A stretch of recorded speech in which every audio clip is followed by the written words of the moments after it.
Hi everyone, if you enjoyed this video please subscribe. If you haven't subscribed yet, I'd love to see you join me.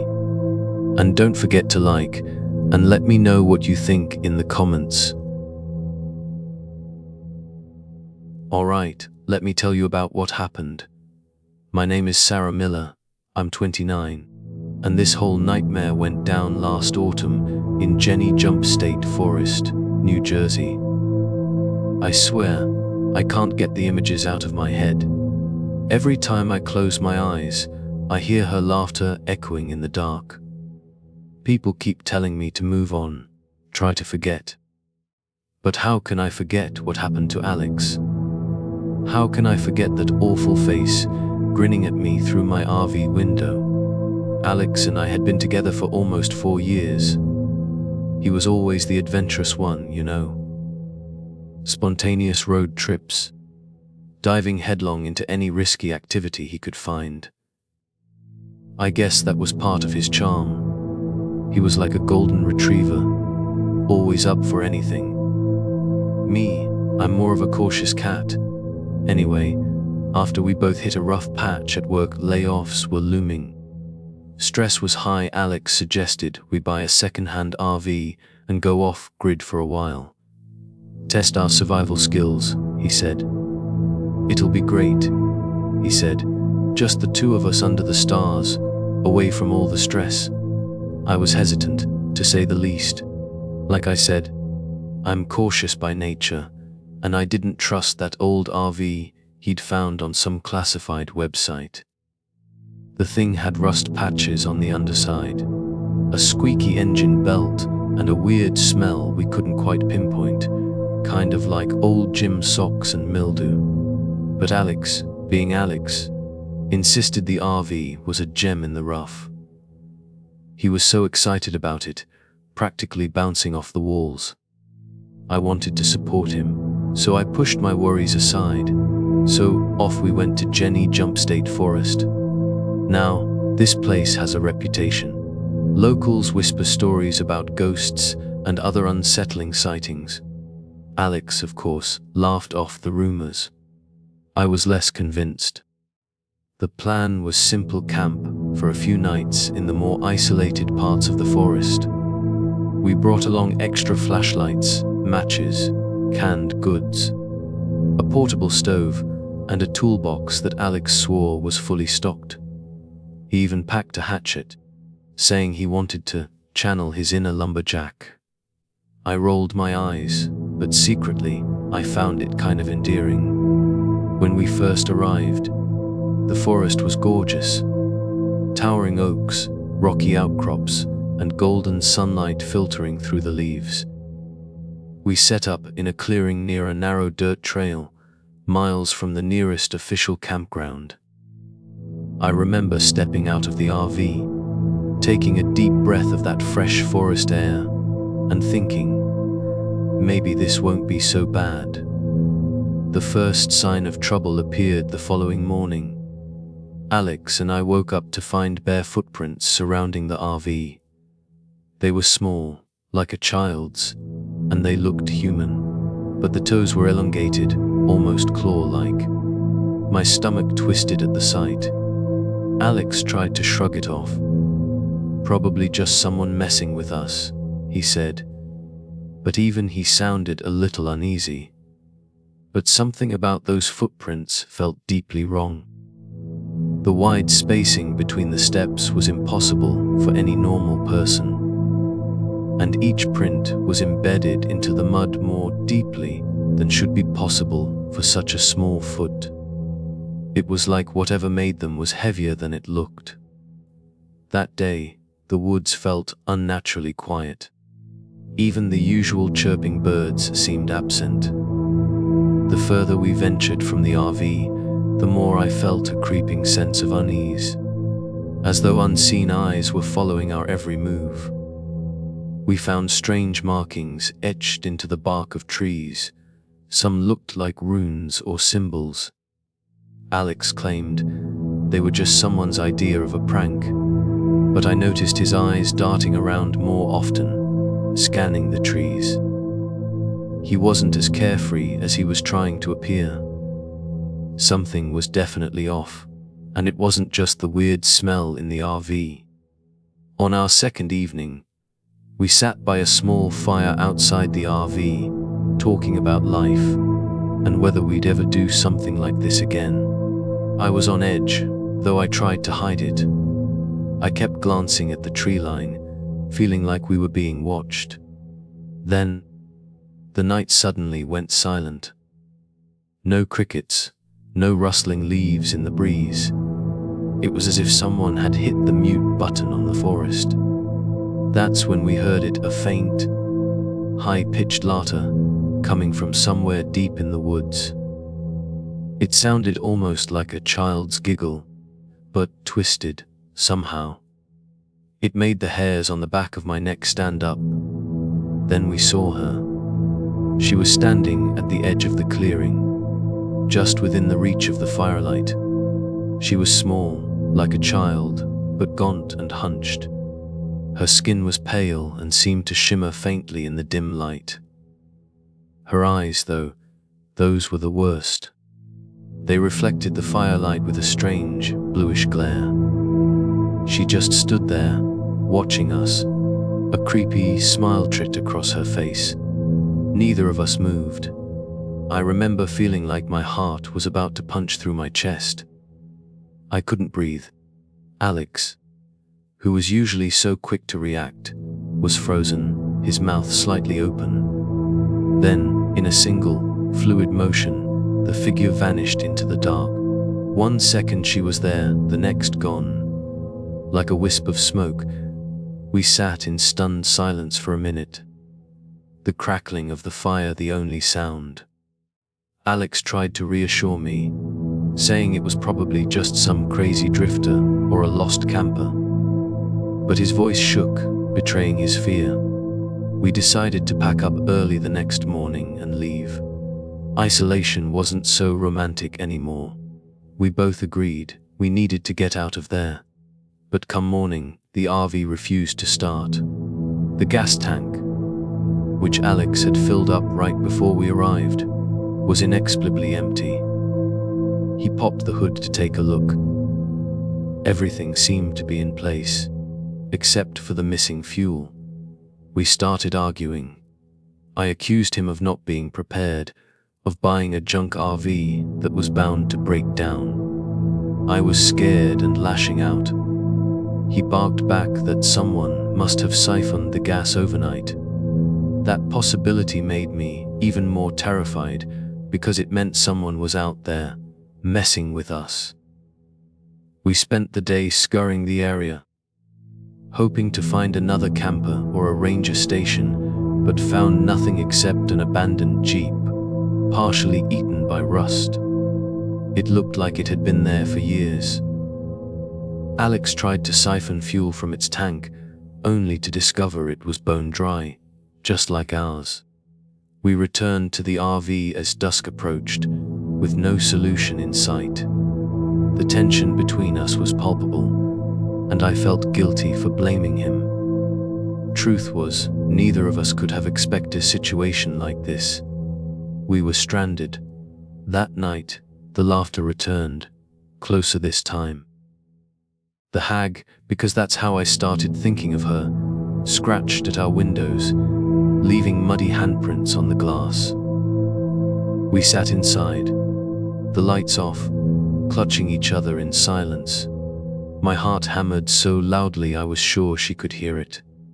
Occasionally, we'd hear soft tapping on the RV walls, a mocking knock, knock.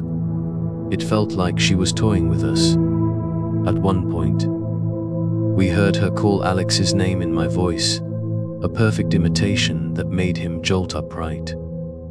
If I hadn't been right beside him, he might have believed it was me outside. It was chilling. By dawn, we'd barely slept. We were exhausted, terrified, and running out of options. The forest that had seemed so beautiful just days before now felt like a prison, and we were trapped inside it with something evil. By dawn, we'd barely slept. Alex decided we'd trying to fix the RV or rig some way out. We both knew we couldn't last much longer like this. Supplies were running low, and each night the hag grew bolder. It felt as though she was waiting, toying with us, like a cat playing with a mouse before the kill. Alex became withdrawn and agitated. He kept pacing outside, fiddling with the engine, muttering that he'd figure it out, that he'd get us out of there. I could see the fear in his eyes, though he tried to hide it. He was trying to be strong for both of us, but I knew he was just as scared as I was. That afternoon, we had our worst argument yet. I was terrified and begged Alex to just grab whatever we could carry and hike out. I didn't care if we got lost. I just wanted to get away from that thing in the woods. He refused. "We'll never make it without the RV," he insisted. "We're too far from the main road, and we don't even know which direction leads out for sure. We'll get lost." I yelled at him that staying was a death sentence, that we needed to do something. He stormed off into the woods with his rifle, saying he'd search for help or find some landmark. I stayed behind, trembling, locking every door and window I could. Hours passed, and the sun slipped below the horizon. My stomach knotted with dread. I stepped outside the RV, calling his name, Alex. My voice echoed unanswered among the trees. The silence was even more terrifying than the laughter. Darkness fell, and I started to panic. Where was he? I grabbed a flashlight and ventured a little way down the narrow dirt path, calling his name again. That's when I saw him. He was standing rigid in the shadows, the rifle dangling limply from his hand. "Alex," I called out, relief flooding me. "Where were you?" I was. He turned to face me, and my heart froze. His eyes were glassy, distant. He wore a crooked smile that didn't look like his, a smile that sent shivers down my spine. "She's promised us everything we need," he said in a low, hollow voice. "We can't leave." My voice trembled as I reached for his arm. "Alex, what are you talking about? You're scaring me." He jerked away violently, knocking me to the ground. Then, without a word, he walked off into the trees. The flashlight spun in my hands, and I caught a final glimpse of him, his shoulders hunched, head bowed, as though he was listening to someone I couldn't see. It was like he was under a spell. I scrambled to my feet and ran back to the RV, my lungs burning. I locked myself inside, hoping Alex would snap out of it and return to his senses. But deep down, I knew something was terribly wrong. Time felt endless. I could hear noises all around, scraping, clicking, faint whispers that seemed to slither through the walls of the RV. I checked my phone for a signal, but there was nothing. We were completely cut off. Eventually, the door handle rattled. I nearly screamed, but then I heard his voice. "Sarah, let me in. It's me, it's Alex." I hesitated, my hand hovering over the lock. It did sound like him, but could I trust it? After what I had seen in the woods. Then, he pleaded again and I gave in. He pushed his way in, eyes still glassy, that eerie smile plastered on his face. "I found a way," he whispered, his voice cold, detached. "We have to stay here. She'll protect us." I backed away, hands shaking. "What did she do to you?" I managed to say, my voice barely a whisper. Before he could answer, he lunged at me. I tried to dodge, but he grabbed my arm and slammed me against the wall. His strength felt inhuman, and there was a wildness in his eyes I'd never seen before. It wasn't Alex anymore. "Stop," I screamed, trying to wrestle free. My elbow struck his chin, momentarily dazing him. I took the chance to scramble toward the door. I ran outside, panting, scanning the darkness for any sign of the hag. The wind whistled through the trees, carrying that awful laughter again, mocking me. I didn't get far. Alex caught up to me, tackling me to the ground. As I fought him off, I caught a flicker of movement in my peripheral vision. The hag, she stood a few yards away, watching us like a twisted spectator to gruesome play. Her hair hung in tangled clumps, and her skeletal hands curled into claws. A hideous grin stretched across her face, revealing yellowed, broken teeth. Alex was pinned on top of me, drooling, his breath ragged. He looked between me and the hag, almost confused. Then, as though some invisible cord yanked him, he was dragged off me with terrifying force. He let out a shriek that will haunt me for the rest of my life. I scrambled backward on my hands and knees, watching helplessly as he was pulled into the darkness by something I couldn't fully see, only glimpses of twisted limbs and that pale, leering face. His screams cut off abruptly. The silence that followed was more horrific than anything I had heard before. I felt a pressure in my chest, a primal terror I've never known. I was alone, helpless, in the middle of nowhere. My eyes darted around, but the hag was gone. Or maybe she was hidden in the darkness, waiting for me to let my guard down. I forced myself up and ran blindly in what I hoped was the direction of the RV. At first, I got lost among the twisted trees, my flashlight beam dancing erratically, revealing only more shadows. But eventually, I spotted the battered shell of our vehicle through a small break in the pines. Grabbing what supplies I could, a spare flashlight, some flares, anything that might help, I fled on foot. I didn't know where I was going, but I refused to wait around for her to come back for me. I wandered for what felt like hours, stumbling over roots and rocks, my flashlight flickering ominously. I kept expecting the hag to appear in front of me, her rotted teeth gleaming in the beam of light. When dawn finally broke, I saw a sign, Jenny Jump Trail. Relief almost made me collapse. I followed the trail until I heard voices. Two hikers, a man and a woman, were setting up for a morning trek. When they saw me, they rushed over, alarmed at my disheveled state.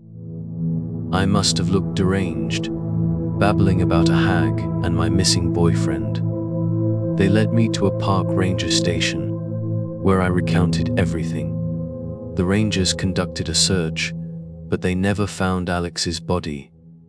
They found our RV trashed and smeared with muddy handprints, the inside torn apart, but no sign of him. People told me he must have gotten lost or slipped and fallen somewhere.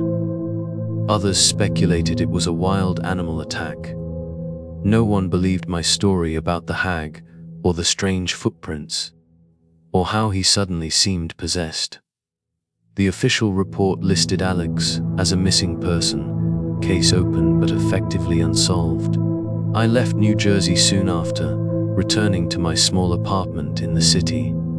At night, I see Alex's face in my dreams, twisted and hollowed out, begging for help I can't give. Sometimes, I wake up certain I hear that shrill laughter outside my window, high above the city streets. Once, I even found a muddy handprint on the glass.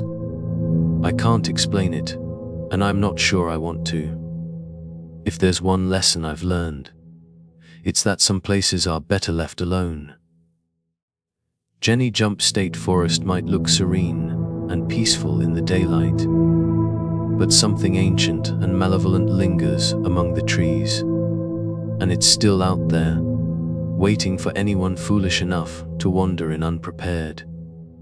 Maybe someday someone will believe me, but for now, All I can do is carry this nightmare with me, knowing that what happened in those woods was real, and it cost me the person I loved most. My name is Sarah Miller, I'm 29, and this is the story of how I survived Jenny Jump State Forest. I'm alive, but part of me never really left that dark clearing. Part of me is still running, still hearing Alex's last screams echo in the silence, and still hearing that terrible laughter that promises it will never let me forget. It all started last fall. My buddy Mark and I had been itching for a break from the daily grind. He was nursing a broken heart, and I was slowly dying inside thanks to my soul-crushing corporate gig. We figured a weekend escape to High Point State Park in New Jersey would do the trick. You know, reconnect with nature. Leave all our worries behind. Mark had somehow scored this ancient RV from a friend, which he swore was totally road-worthy, dude. Yeah, right. The moment I saw that rusty beast, my gut screamed, "You're my bum, Sasan." The headlights flickered like a dying firefly. The generator coughed and wheezed, and the back door seemed to have a mind of its own. But Mark, ever the optimist, just waved away my concerns. "Chill out, man," he said. "We're roughing it. Who needs electricity when you've got the great outdoors?" Against my better judgment, I caved. Maybe I was just desperate for something to go right for once. We rolled into High Point State Park as the sun was setting, painting the sky in fiery hues of orange and red. Instead of sticking to the main campgrounds near Lake Marcia or Sawmill Lake, Mark decided we needed to venture off the beaten path. "This looks promising," he declared, pointing to a barely their dirt track disappearing into the dense woods. "No one will find us here."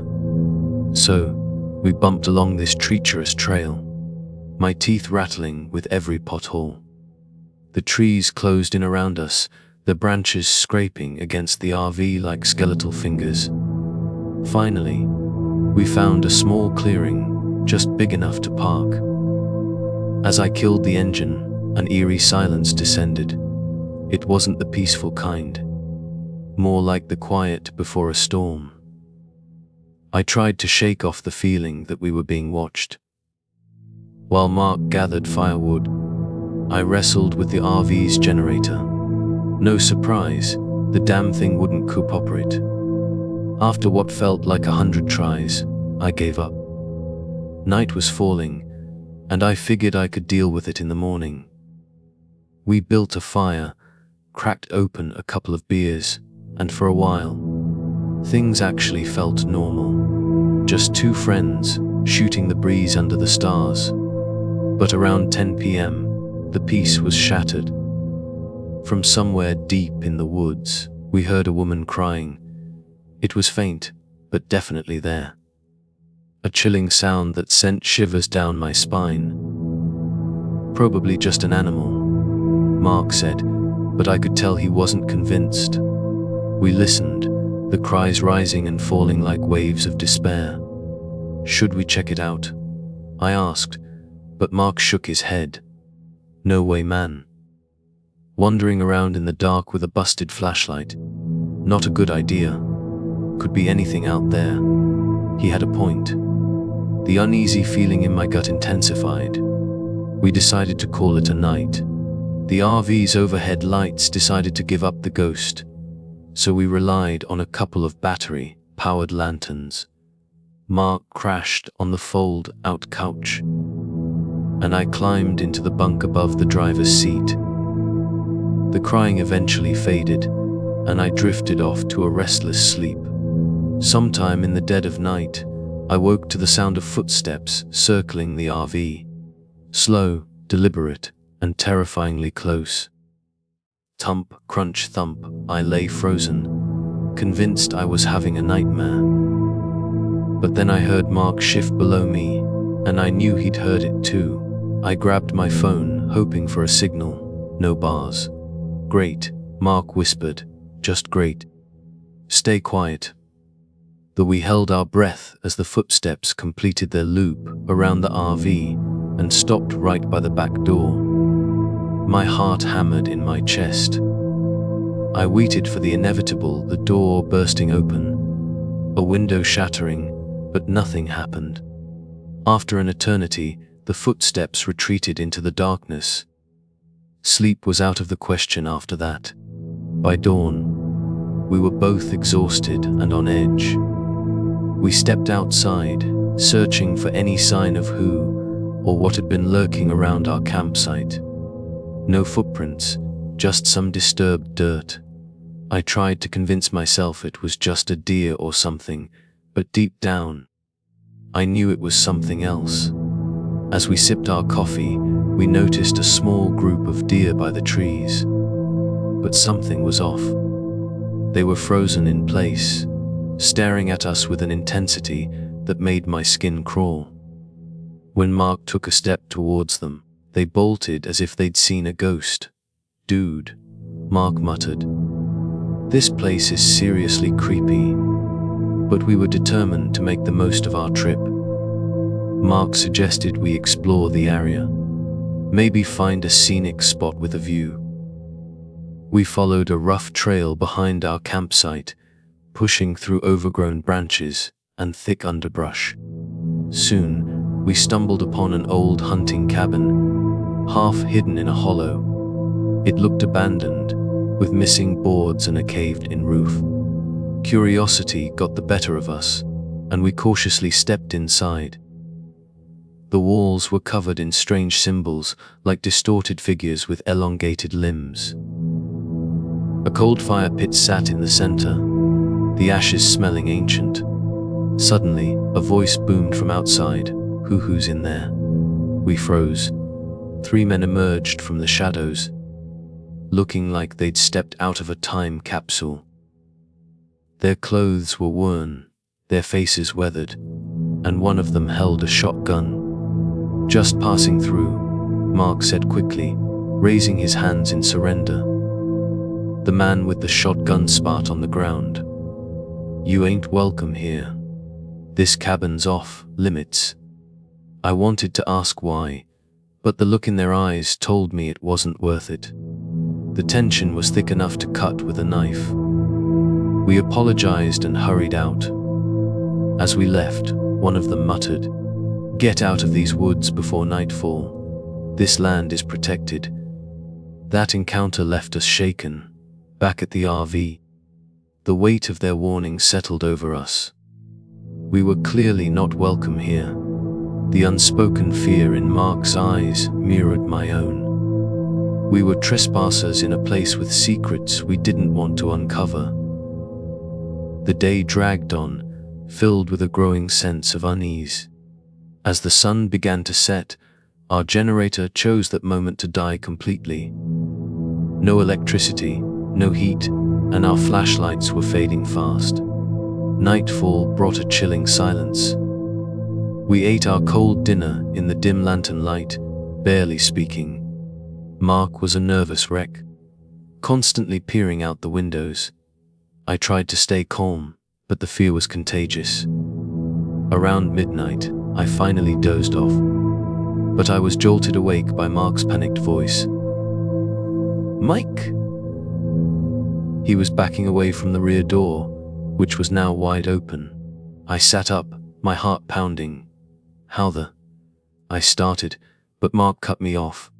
I heard something outside, and then the door just opened. I swear. We grabbed our dying flashlights and cautiously stepped out into the darkness. The forest was eerily still. Then, a rustling sound from the trees. Mark swung his flashlight towards it, and for a split second, I thought I saw a tall figure with unnaturally long limbs vanish behind a tree. "Did you see that?" I began, but Mark's flashlight chose that moment to die with a pathetic sputter. Now we were left with only my rapidly fading flashlight. We scrambled back into the RV, barricading the door with whatever we could find. Sleep was impossible. Mark paced like a caged animal, muttering about voices calling his name. I tried to rationalize it, but the fear was gnawing at me. The hours crawled by. Eventually, I must have passed out from exhaustion. When I woke, the first rays of dawn were filtering through the windows. The barricade was overturned, and Mark was gone. My blood ran cold. I saw drops of blood near the door, leading outside. Grabbing the largest kitchen knife I could find, I stumbled out, calling Mark's name. No answer. I followed the faint trail of blood deeper into the woods, my mind racing with terrifying possibilities. I was so focused on the trail that I didn't see the attack coming. Something slammed into the back of my head, and everything went black. When I regained consciousness, my head throbbed, and I was surrounded by darkness. A single bare bulb cast an eerie glow on the dirt walls of what I realized was some kind of underground bunker. My wrists were tied tightly, the rope biting into my skin. One of the men from the cabin, the one with the shotgun, stood before me, his face grim. "You shouldn't have come here," he said, his voice low and menacing. "We warned you." Panic surged through me. "My friend, where's Mark?" I blurted out, struggling against the ropes. "Please, you have to let me go. He's missing." The man's expression hardened. "He's gone, taken. This land has a protector," he said, his words sending a chill down my spine. "Protector? What are you talking about?" I stammered, fear gripping me. He leaned closer, the smell of stale sweat and earth filling my nostrils. "We try to keep people out.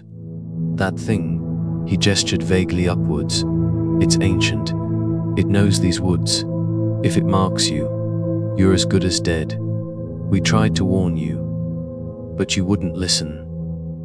He rummaged through a wooden box and pulled out a wicked-looking hunting knife. My heart leaped into my throat. This was it. He was going to kill me, but instead, he sliced through the ropes binding my wrists. "Come on," he growled, grabbing my arm and pulling me towards a narrow tunnel that descended further into the earth. "If we're lucky, it hasn't found our heady out yet." We scrambled down the tunnel, the damp earth clinging to our clothes. The air grew heavy with the smell of mildew and something elsey, something ancient and unsettling. I wanted to ask questions, to demand answers, but the fear choked the words in my throat. All I could do was follow, praying that wherever we were going was safer than being left alone in that cursed forest. The bunker was a labyrinth of narrow tunnels and dimly lit chambers. The air was thick with the smell of damp earth and decay, and a strange, almost metallic tang that I couldn't place.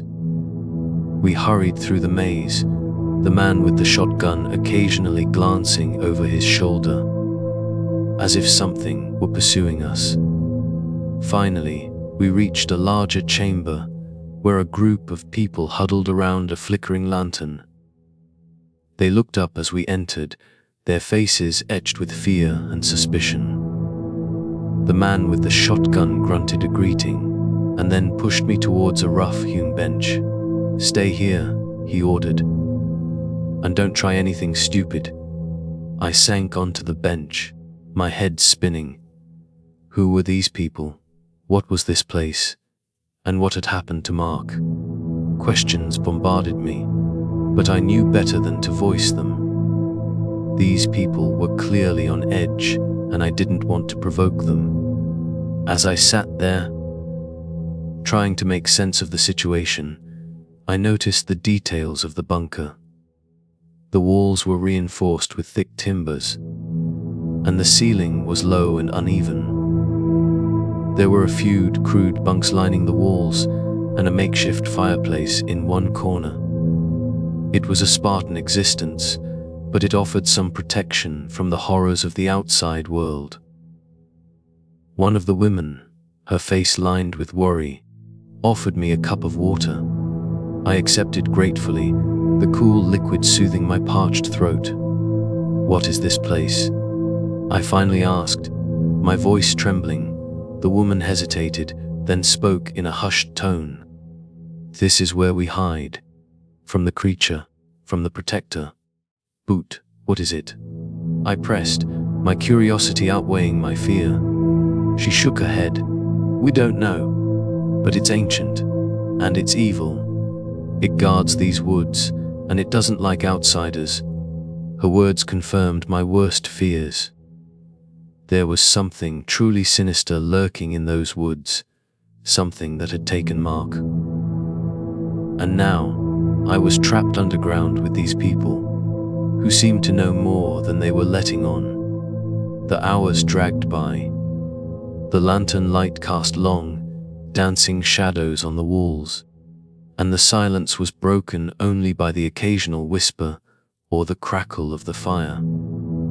I tried to rest, but sleep wouldn't come. My mind was consumed with thoughts of Mark and the terrifying creature that had taken him. Suddenly, a tremor shook the bunker. Dust rained down from the ceiling, and the lantern swayed precariously. The people around me cried out in alarm, their faces pale with terror. What was that? I shouted, my voice echoing through the chamber. The man with the shotgun grabbed his weapon, his eyes wide with fear. "It's found us," he whispered. "The protector has found us." Another tremor, stronger this time, sent a shower of dirt and debris raining down on us. The lantern crashed to the floor, plunging the chamber into darkness. Screams and panicked shouts filled the air as people scrambled for cover. I huddled on the bench, my heart pounding against my ribs like a drum.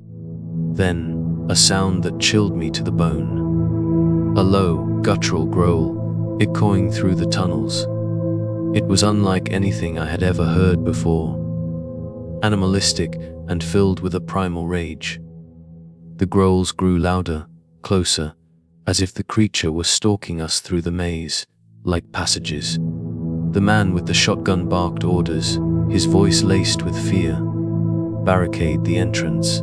Now, people scrambled to obey, piling whatever they could find against the tunnel entrance, benches, crates, even their own bodies. I joined them. Adrenaline coursing through my veins, the primal instinct for survival overriding my fear. The growls were right outside now, accompanied by the scraping of claws against the dirt walls.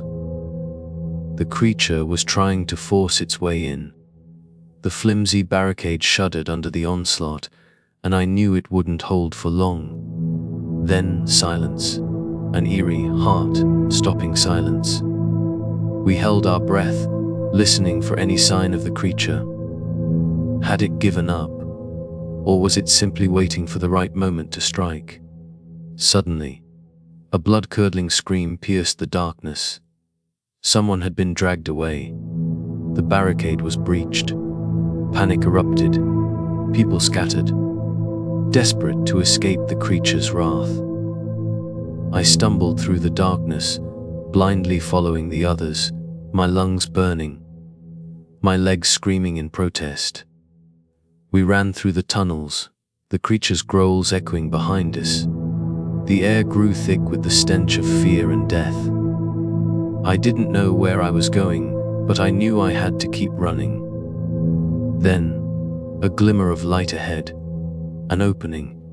We burst out of the tunnel and into the blinding daylight, gasping for air. We were outside, in a small clearing surrounded by the dense forest. But there was no time to celebrate our escape. The creature was right behind us. It emerged from the tunnel, a towering figure with long, twisted limbs and glowing red eyes. It let out a deafening roar that shook the ground beneath our feet. People scattered in terror. Some were caught by the creature, their screams cut short as they were dragged back into the darkness. Others, like me, managed to keep running, fueled by adrenaline and the desperate hope of survival. I stumbled through the undergrowth, branches tearing at my clothes, my fractured ankle throbbing with every step. I didn't look back, but I could hear the creature crashing through the trees behind me, its roars echoing through the forest. I don't know how long I ran. Time seemed to blur into a chaotic mess of fear and pain. But eventually, the trees thinned and I saw a dirt path. I followed it, my legs heavy, my lungs burning. Then voices, human voices. 2 hikers appeared, their faces etched with concern as they saw my battered and bloodied form. They helped me to safety, called for help, and stayed with me until the park rangers arrived. I was taken to the hospital, where I was treated for my injuries. The police questioned me, but my story sounded so unbelievable that I doubt they believed a word of it. They searched for Mark, but found no trace of him. I never saw Mark again. He was officially listed as a missing person, another victim claimed by the wilderness. But I knew the truth. I had seen the creature that took him, the protector of the land, the thing that lurked in the shadows of High Point State Park. I left the hospital with a fractured ankle, bruised ribs, and a concussion. But the physical wounds were nothing compared to the mental scars. The nightmares haunted me, the cries in the night, the footsteps circling the RV, the creature's glowing red eyes. And then, the photograph. A few weeks later, I received a package with no return address. Inside, a single photo of Mark and me standing in front of the RV. We hadn't taken any photos that day. And in the background, half hidden in the trees, a tall, pale figure with an impossibly angled head. It was watching us. The creature had been there all along. And I knew, with a chilling certainty, that it wasn't finished with me yet. It would be back. One day, I would hear its whispers again, calling me back to those cursed woods. And this time, I wouldn't be able to escape.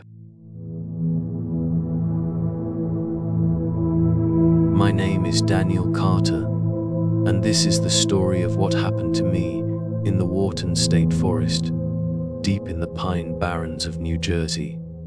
I went there seeking solitude after a difficult divorce and job loss, hoping to live off the grid and reconnect with myself. The Pine Barrens, with its eerie legends and endless stretches of pine trees, seemed like the perfect place to escape.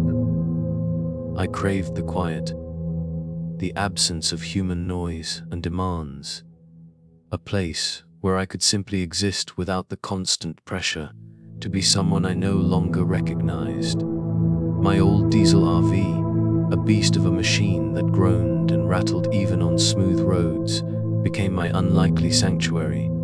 It was far from glamorous, with its faded paint and temperamental engine, but it was mine.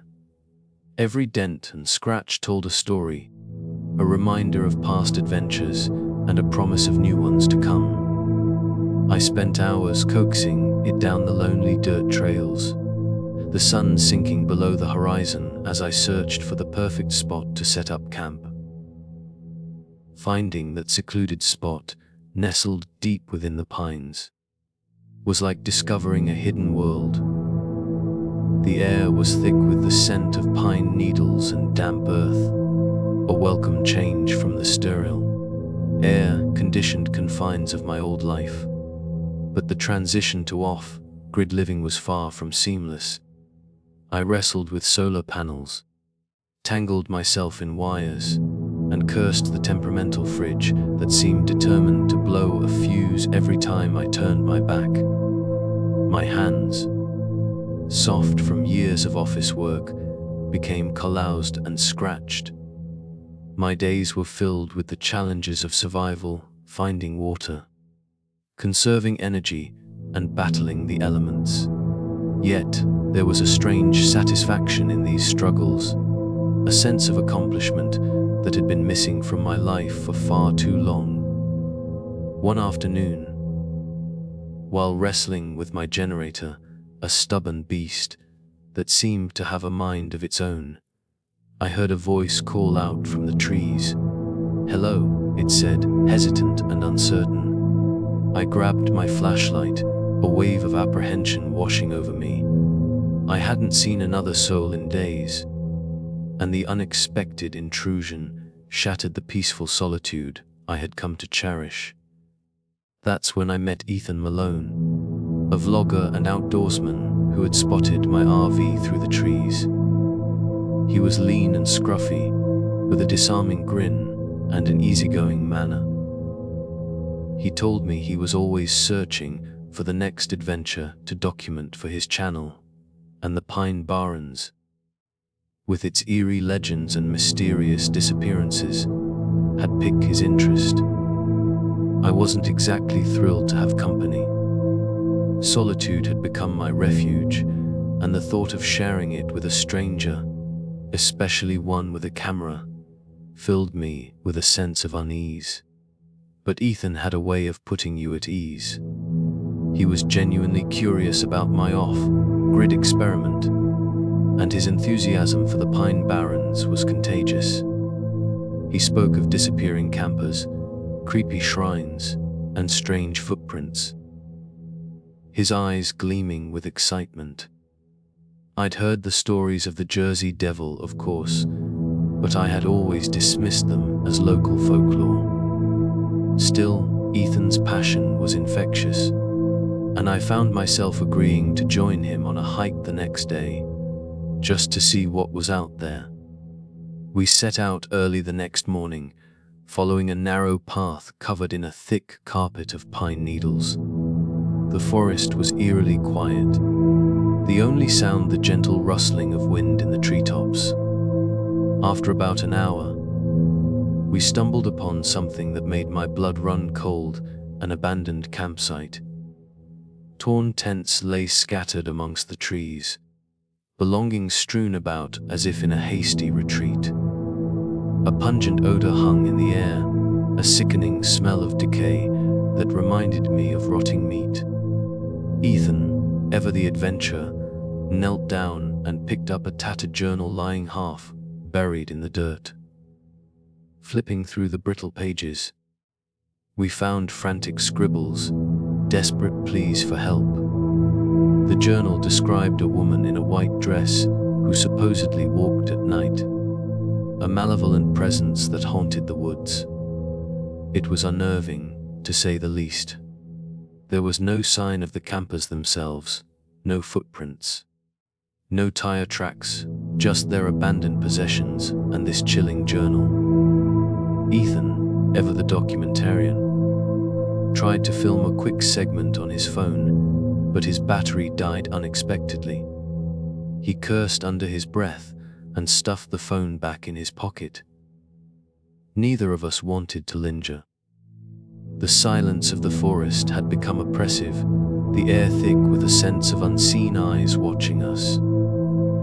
We made a quick retreat, walking faster than we had come, our footsteps echoing through the silent pines. The moment we got back to my RV, Ethan insisted on charging his phone, eager to salvage whatever footage he could. I couldn't help but feel relieved to be back at my makeshift home base, even if it was in the middle of nowhere. The RV, with its solid walls and familiar smells, offered a sense of security that the forest, with its hidden dangers and unsettling silence, could not provide. That night, as I lay in my bed, trying to ignore the creaking and groaning of the RV, I was awakened by a loud banging on the side of the vehicle. My heart leaped into my throat. I grabbed my flashlight and flung open the door, pointing the beam into the darkness. Nothing. Just the silhouettes of trees swaying in the wind. I closed the door, my heart hammering in my chest, and forced myself to go back to sleep. But the fear lingered, a cold knot in my stomach. The next morning, I noticed something strange, hoof prints circling the RV. They looked like large deer tracks, but not exactly. The shape was off. Too elongated, too sharp, almost like a cloven hoof. I mentioned it to Ethan, but he scoffed. "Should be just some wildlife," he said. "Feral pigs, maybe." His dismissive tone aggravated me, but I let it go. We had bigger concerns. My RV was acting up. The radiator was on the fritz, and we were low on supplies. Plus, the forest was starting to get under my skin. The silence, once a welcome respite, now felt oppressive, filled with unseen dangers lurking just beyond my sight. Ethan, ever the optimist, had caught wind of a supposedly cursed clearing deeper into the woods. He'd read about it online, and despite the unsettling discovery of the abandoned campsite, he was still gung-ho about exploring it. He needed something sensational for his channel, he said, something that would really put the Pine Barrens on the map. I was hesitant. The forest had already shown me enough to know that the legends were more than just stories. I felt a gnawing sense of dread, a primal instinct screaming at me to turn back. But Ethan was adamant, and against my better judgment, I agreed to go. The walk to the clearing was unlike anything I had experienced before. The forest was unnervingly still, the air heavy with a sense of foreboding. We reached a patch of blackened, withered trees that looked like they had been scorched by fire. In the center of this dead patch lay a shallow pit, and inside it, I saw what looked like a mound of pale fabric. As we got closer, I realized with a growing sense of horror that it was a woman in a dirty white dress, curled in a fetal position, her limbs twisted at odd angles. Her skin was unnaturally pale, like she had never seen sunlight. My skin crawled, and I wanted to run, to turn around and pretend I had never seen any of this. But Ethan, that damn fool, climbed into the pit. He called out to her, but she didn't move. That was when I noticed her eyes, dark, empty sockets that seemed to absorb the light around them. Something about her made my stomach twist with dread. "Don't touch her," I hissed, but Ethan ignored me. The moment he placed a hand on the hem of her dress, her eyes snapped open. They were black holes, devoid of life, and she let out a scream that felt like it burrowed into my skull. My vision blurred, my ears rang, and then everything went black. When I came to, the forest was silent again, the only sound the pounding of my own heart.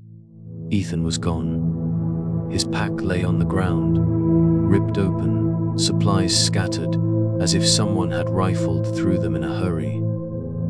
I yelled his name until my throat burned, but there was no response. My phone had no signal, and I didn't see any footprints. It was like the earth had swallowed him whole. I spent the rest of the day frantically searching the area, but the Pine Barrens can stretch on forever, with misleading trails and thick, tangled underbrush. As dusk fell, I stumbled back to my RV, exhausted and terrified. I tried to start the engine, hoping to escape this nightmare and go for help, but it refused to turn over. I muttered every curse I knew, checking the battery, the cables, the spark plugs, but nothing worked. It was as if the forest itself was conspiring against me. That night was a nightmare. Outside the RV, branches snapped, leaves rustled, and I heard whispering. It sounded like a woman's voice, low and sibilant, just out of earshot. I pressed my ears to the RV's wall, heart pounding, certain that at any moment that woman would appear at the window. But dawn came, and I was still alive, though delirious from lack of sleep and consumed by fear. Desperate for assistance, I decided to hike out to the main road. I grabbed a small pack, stowed some water and what little food I had left, and started walking. Not far from my campsite, I stumbled upon a group of 4 men sitting around a makeshift fire. They were locals, or so they said, here for some off-the-record hunting. Their gear looked too well used for it to be a casual hobby, but beggars can't be choosers. I told them about Ethan, how he'd gone missing, how my RV was shot, how I needed help.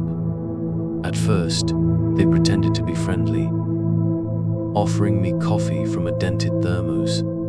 But as soon as I mentioned the clearing, their expressions changed. One of them, a burly guy with a thick black beard, glared at me like I had said something insulting. "You shouldn't be messing with places that aren't yours," he growled. "This forest doesn't belong to outsiders." I tried to reason with them, explaining that Ethan could be hurt, that we needed to get help.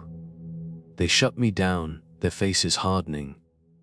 Another man, tall and lanky, quietly walked behind me before I realized what was happening. Something hard slammed into the back of my head. I collapsed to my knees, the world spinning, and then everything went black. I woke up bound at my wrists and ankles, my head throbbing.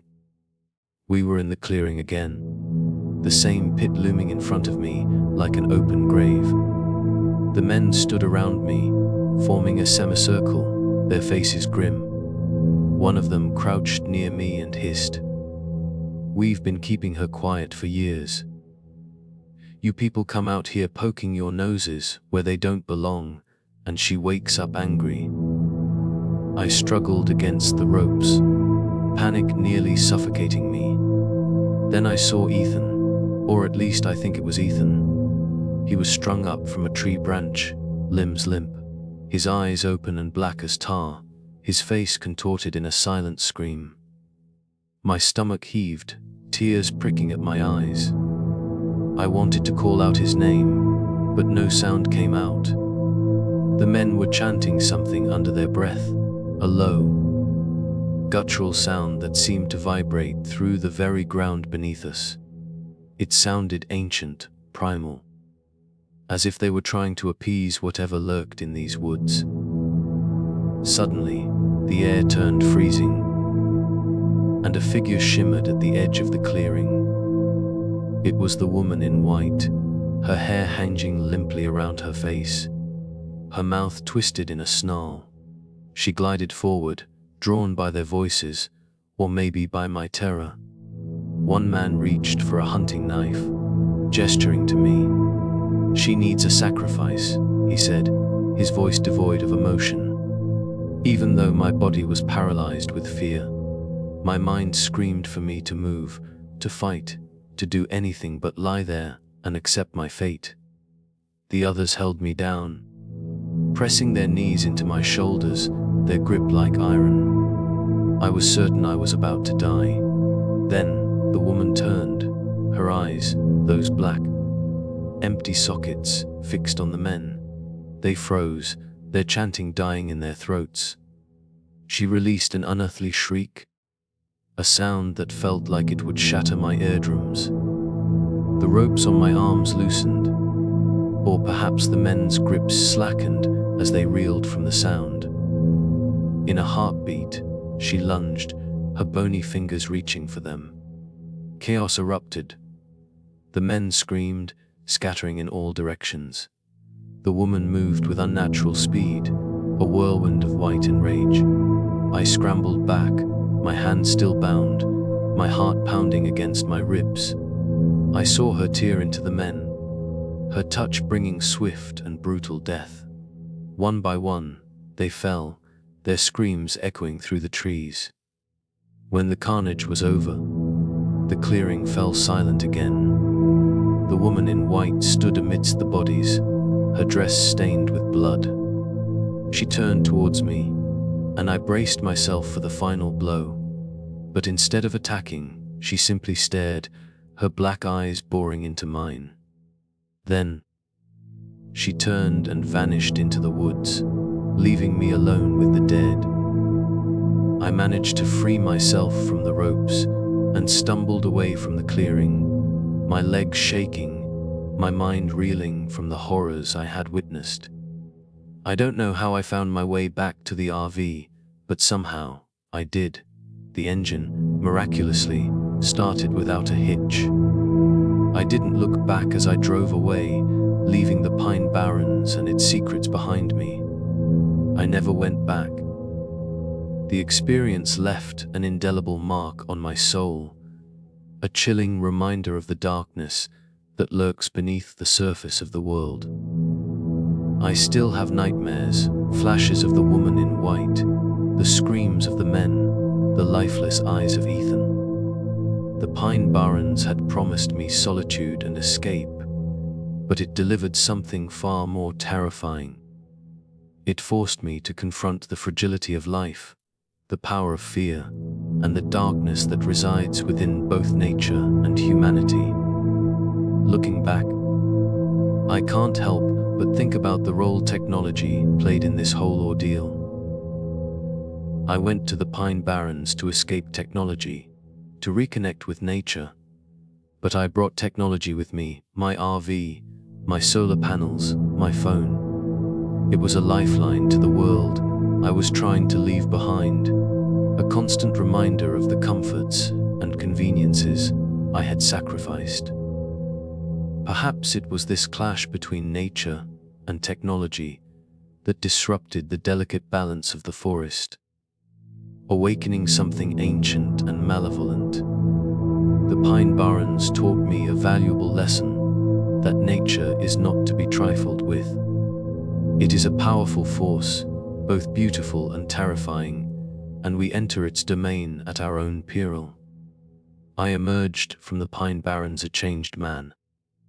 The experience stripped away the layers of my old life, revealing a rawness, a vulnerability I had long suppressed. I am no longer the man who sought escape in the wilderness. I am a survivor, scarred but not broken. The Pine Barrens may have taken my innocence and my peace of mind, but it also gave me something, a resilience, a strength I never knew I possessed. It all started last fall. You know, that time when the leaves are turning all shades of awesome, and the air gets that crisp, spooky vibe. Yeah, that's when I, Mark, decided to ditch the city and head out to the Pine Barrens in South Jersey. I was 27, itching for adventure, and figured it was time to put my survival skills to the test. My buddy Chris, same age as me, decided to tag along. He wasn't exactly Bear Grylls, but hey, who could resist a once-in-a-lifetime chance to rough it in the wilderness, right? Truth be told, we were both sick of the city grind. Cramped apartments, noisy streets, the whole 9 yards. We wanted peace, quiet, and a challenge that would make us feel alive again. So, we hatched this plan: pack light, ditch the phones, except for emergencies, of course, and spend a whole week living off the land. Easy peasy, right? We piled into my beat-up Jeep and headed for this greasy spoon diner near the edge of the Barrens. The place looked like it was straight out of the 50s, peeling paint, creaky door, and a neon sign that flickered like a dying firefly. Inside, a couple of locals were huddled over their coffee, giving us the side eye. This one dude with eyes that looked like they hadn't seen sleep in a decade stared us down like we were aliens. The waitress, this sweet old lady with a kind smile, asked where we were headed. When we told her we were going deep into the woods, Her smile faltered. "You boys be careful now," she said, her voice low and serious. "Folks go missing in there sometimes. Don't always come back." I gave her a reassuring grin, but her words sent a shiver down my spine. Chris, who'd been reading up on all sorts of local legends about the Jersey Devil and creepy cults, was already freaking out. Me, I'm more of a seeing is believing kind of guy. I figured every wilderness has its share of spooky stories, and the Pine Barrens was no different. After scarfing down some questionable diner food, we hit the road again. We found this dirt road with a faded sign that looked like it had been through a few hurricanes, parked the Jeep, and set off on foot. The plan was to hike a few miles in, find a decent spot, and set up camp. The pines were thick, the air heavy with the smell of damp earth and pine needles. It was peaceful at first, like stepping into another world. But about 30 minutes in, we stumbled across this guy sitting on a log, looking lost as hell. He was tall and skinny, with dark hair that covered his eyes, and a backpack that looked like it had been dragged through a war zone.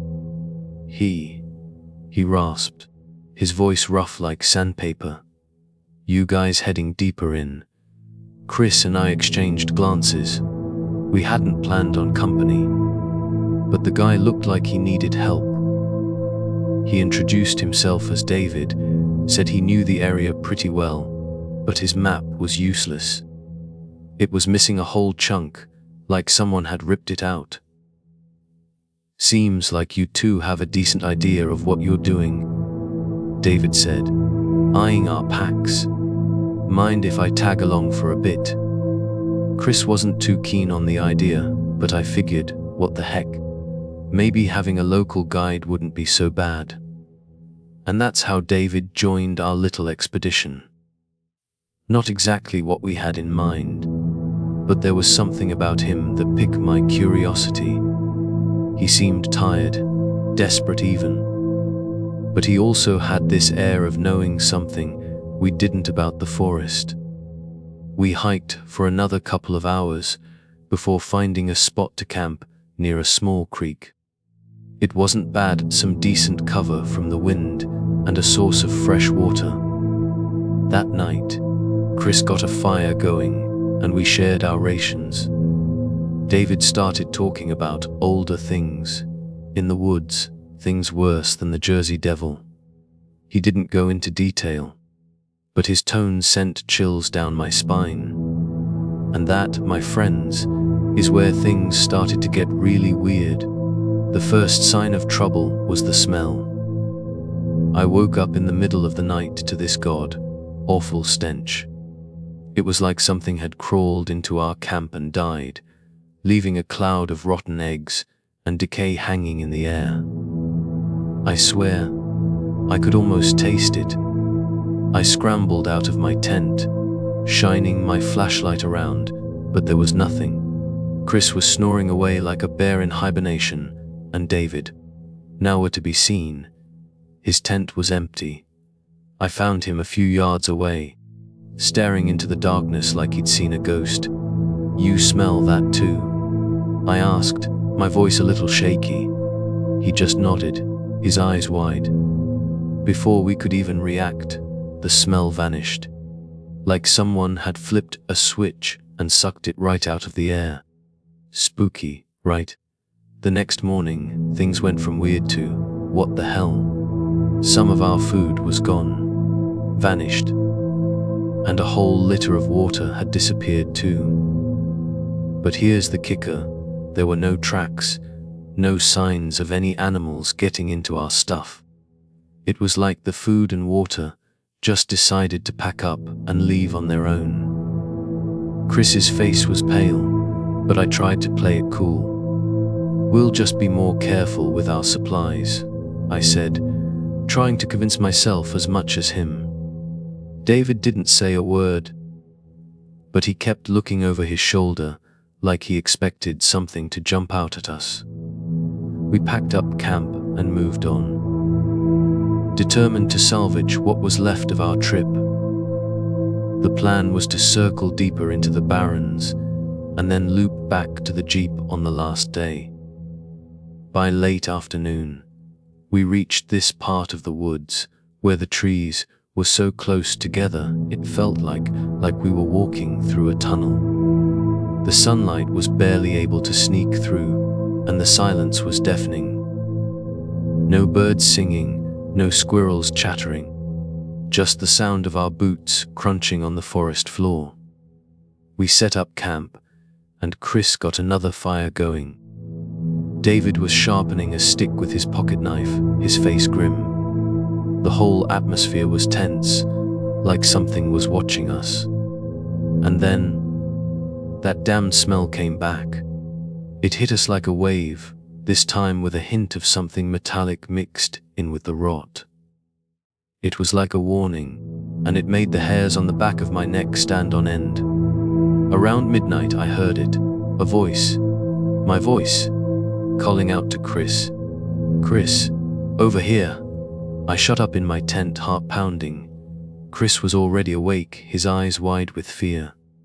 "Dude, were you messing with me?" he whispered. I shook my head, confused as hell. And then we both heard it again. "Chris, over here." It was my voice, no doubt about it, but it was coming from somewhere outside our camp. We stared at each other, the blood draining from our faces. This was no trick of the acoustics, no weird bird call. This was something else entirely. David crawled out of his tent, his eyes darting around like he was searching for an escape route. "That's not a normal animal," he muttered, his voice barely a whisper. "You know that, right?" Part of me wanted to laugh it off, to pretend it was just some weird echo or something. But deep down, I knew we were in trouble. We were dealing with something that wasn't supposed to exist. I decided we'd stay put until sunrise and then figure out what to do. But as the hours ticked by, the fear gnawed at me. I couldn't shake the feeling that we'd stumbled into something we weren't meant to find. When morning finally rolled around, the sky was this sickly shade of grey, like the world itself was feeling as hungover as we were. We found fresh claw marks on a tree nearby. I mean, these things were deep, man, like something with Freddy Krueger claws had been sharpening them on the bark. Chris was practically green, and David was pacing back and forth, muttering about how we needed to get the hell out of Dodge. Now, here's where I made my biggest mistake. Instead of listening to my gut and Chris's panicked pleas, I decided we should push further in. Call it stubbornness, call it morbid curiosity, but I just couldn't bring myself to turn back. I was determined to see this thing through, no matter how creepy it got. Chris reluctantly agreed, and David, well, he looked like he'd rather face a firing squad than stay another night in those woods. But he followed along. We hiked for what felt like forever, constantly looking over our shoulders, until we found another clearing. It was midday, and we were about to chow down when David suddenly went rigid. "We've got to go, now," he hissed, his eyes wild. "See what?" I demanded, my hand instinctively reaching for my knife. He pointed towards this shadowy figure moving between the trees. At first, I thought it was just the wind playing tricks on me, but then I saw it. This gaunt figure, tall and skeletal, with limbs that looked way too long for a human, slipped behind a pine tree. My heart hammered in my chest like a drum solo. Chris grabbed my arm, his voice trembling. "Mark, I'm done. We need to get out of here." David was already stuffing his gear into his backpack, his hands shaking so badly he could barely zip it up. And then, Before we could even react, he took off running. Just bolted into the woods like a bat out of hell. Chris and I were left standing there, mouths agape. We tried to follow him, but he was gone. Vanished into thin air. We found some scraps of his pack and some blood on the ground, but no sign of David himself. It was like the forest had swallowed him whole. That's when the panic truly set in. We were lost, alone, and something was hunting us. We tried to backtrack, to find our way back to the jeep, but the woods seemed to shift around us. The trails we'd followed earlier were gone, and our compass was spinning like a top. It was like the forest itself was messing with us. By nightfall, we were forced to make camp again. We barely slept a wink. That awful stench was back, stronger than ever. And now it was accompanied by these low growls that seemed to come from every direction. At one point, I saw that gaunt figure again, just beyond the firelight. 2 points of faint light, like glowing embers, stared at us from the darkness. It was the most terrifying thing I'd ever seen. Chris was in tears, begging me to leave. "We have to go, Mark," he whispered, his voice cracking. "Promise me we'll leave at first light." I nodded, wishing I'd listened to the waitress back at the diner, wishing I'd paid more attention to David's warnings. But it was too late now. We were trapped in a nightmare, and there was no telling if we'd ever escape. Dawn finally arrived, but the sun seemed to have lost its mojo. The sky was this depressing shade of grey, and the air was thick with a chilling dampness. We gathered our measly supplies, half our food was gone, and we were running dangerously low on water. But hey, at least that god-awful smell had faded. Small victories, right? We stumbled through the woods, heading north, hoping to somehow loop back to the jeep. Chris and I barely spoke, both of us too freaked out to do anything but listen for the slightest sound. Every snapping twig, every rustle in the undergrowth, sent our hearts racing. Around midday, we stumbled upon something that made my blood run cold. It was a shrine of sorts. Animal bones were tied to branches, forming this creepy effigy of a creature with antlers. And carved into a nearby tree trunk were these weird symbols that looked almost human. It was like something out of a horror movie, and it confirmed our worst fears. We weren't just dealing with some random monster. There were people involved too. A cult, maybe. We tried to sneak away, but in our haste, we must have made some noise. There was a sudden rustle behind us, and before I could even turn around, something slammed into the side of my head. I went down hard, fighting to stay conscious. I vaguely remember Chris yelling, and then everything went black. When I woke up, it was pitch black, and my arms and legs were tied up. My head was throbbing, and I could taste blood in my mouth. I was lying on the cold ground near a flickering fire, and the chanting was closer now. I rolled over and saw them, hooded figures standing in a clearing, all facing this makeshift altar made of stones and branches.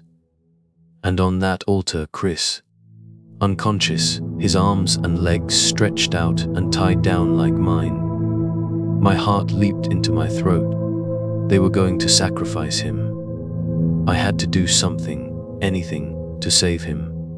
I strained against the ropes, and after what felt like an eternity, I managed to wriggle one hand free. My eyes darted around, searching for anything I could use as a weapon, and then I saw it, my backpack, leaning against a nearby tree stump. My knife! It took every ounce of strength I had to inch towards that backpack without making a sound. My heart was pounding so loud I was sure they could hear it. Finally, I got my hands on the knife and started sawing at the ropes around my ankles. Just as one of the hooded figures stepped forward, raising a dagger above Chris, I lunged towards the altar. My knife plunged into the figure's back, and a scream ripped through the night. Chaos erupted. The other cultists scrambled, some grabbing crude weapons, others just running for their lives. I slashed through the ropes binding Chris, and he gasped, his eyes blinking open in confusion. We scrambled off the altar, and that's when we saw it. Standing at the edge of the firelight was the creature, tall, skeletal, with hollow eyes that seemed to burn with an eerie light. It let out this guttural growl that sent shivers down my spine. "Run!" I yelled, grabbing Chris's arm. We bolted into the darkness, the screams of the cultists echoing behind us. I didn't know if they were fighting the creature or worshipping it, and frankly, I didn't care. All I knew was that we had to get out of there. We ran until our lungs burned and our legs ached. We stumbled, fell, and got back up again, driven by pure terror. At some point, we found a faint trail and followed it blindly, praying it would lead us out of this nightmare. By the time the sun finally started to peek through the trees, we were exhausted, bruised, and terrified. But we were alive. We stumbled into a clearing that looked vaguely familiar, and a wave of relief washed over me. We were close to the jeep. With renewed determination, we pushed on, ignoring the hunger, the thirst, the pain. And when we finally saw that beat-up jeep, I almost cried with relief. We piled in, and I didn't stop driving until we were miles away from the pine barrens. Even now, months later, I can't shake the feeling that something's still out there. That gaunt creature, those hooded figures, they're all burned into my memory. Sometimes I wake up in the middle of the night, smelling that rancid stench, hearing those chilling growls. Chris doesn't talk about it much, but I can see it in his eyes. The fear is still there, lurking beneath the surface. We never reported any of it to the cops. Who would believe us anyway? Two city boys who got spooked in the woods. But I know what we saw. I know what we experienced. And I know that something evil lurks in the pine barrens, something far more sinister than any legend or ghost story. So, if you ever decide to venture into those woods, remember my story. Heed the warnings. Because sometimes, the things that go bump in the night are all too real. My name's Jake, and I'm 32. This crazy stuff happened last summer out at Devil's River State Natural Area, just north of Del Rio, Texas.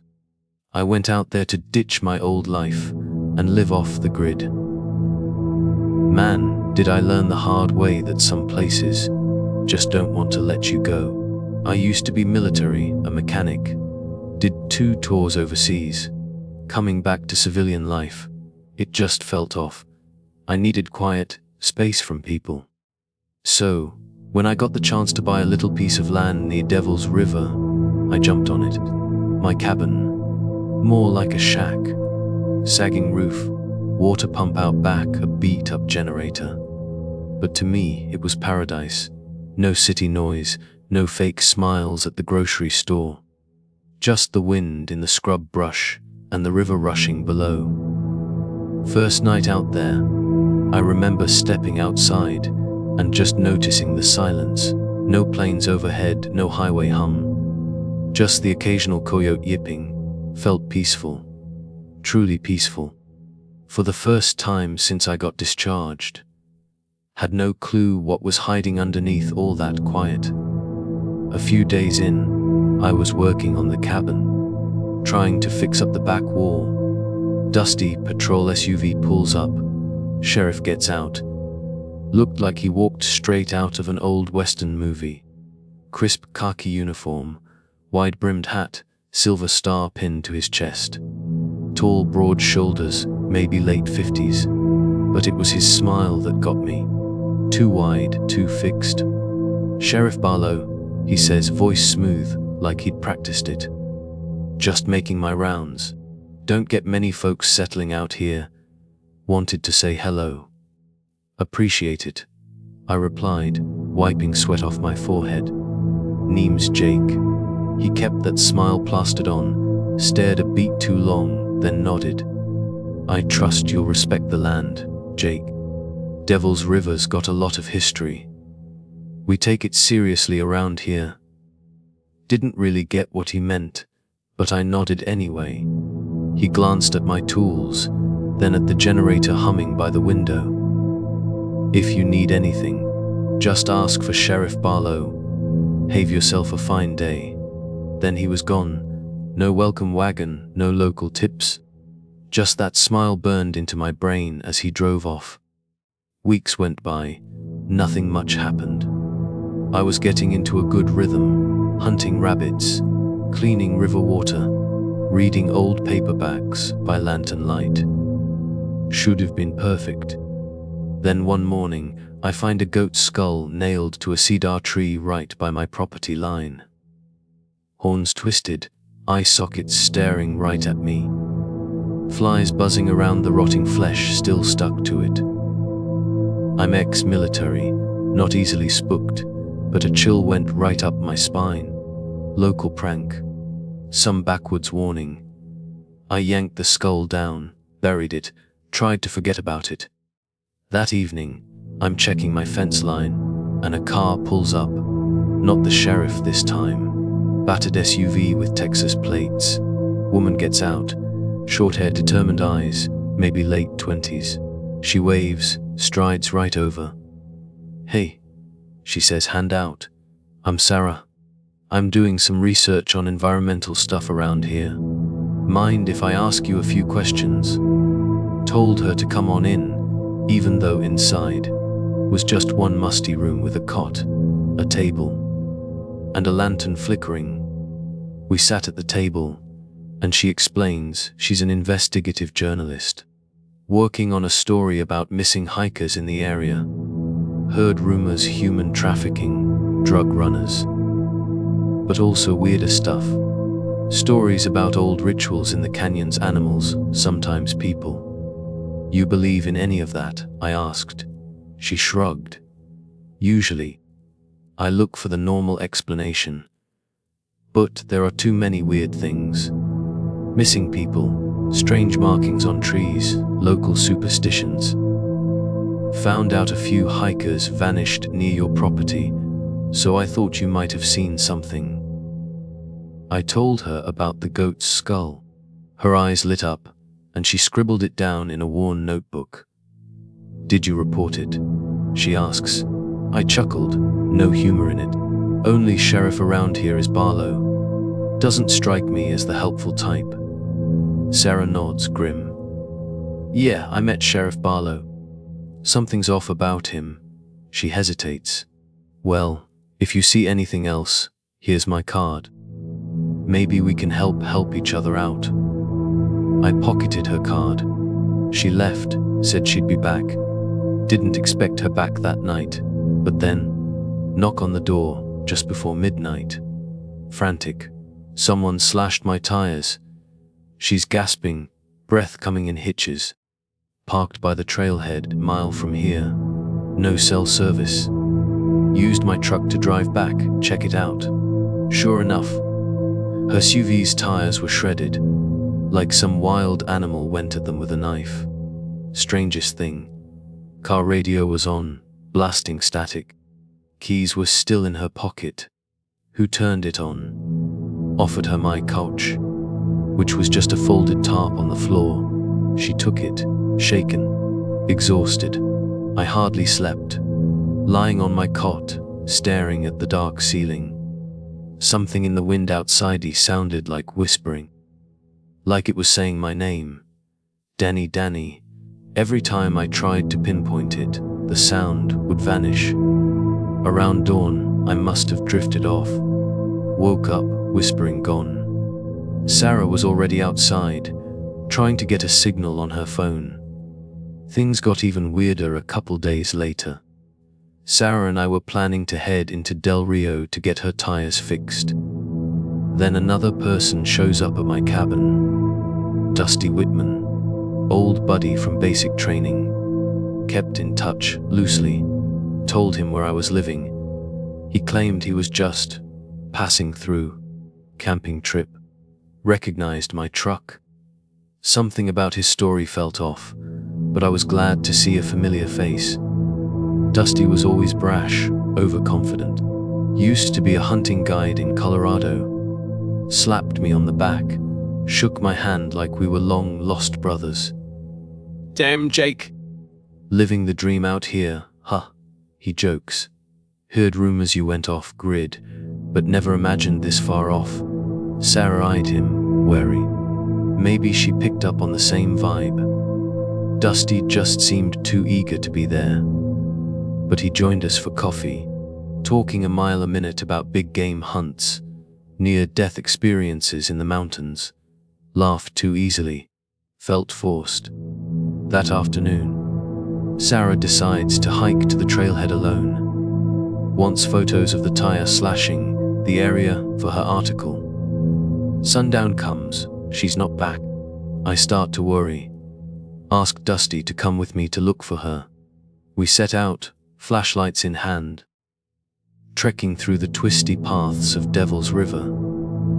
Crickets were deafening in the brush. Every owl hoot made me jump. No sign of Sarah at the trailhead. Just her SUV, wrecked tires, and her footprints leading deeper into the wilderness. We followed those footprints. Then, in the moonlight, we saw something else. Narrow opening in the rock, like a cave mouth. Hidden behind a clump of mesquite trees. Footprints led right inside. Dusty and I went in, cautious. Flashlights sweeping the walls. 10 feet in, the smell hit us, rot and decay. Further in, bones scattered on the dirt floor. Animal bones mostly, but some unnervingly human-looking. Swath of dried blood streaked across the stone. Strange symbols drawn in white chalk. Big circles. Lines crossing at weird angles. My flashlight beam landed on Sarah's notebook on the ground. Pages crumpled. Then a single shoe, stained red. Noise behind me, spun around.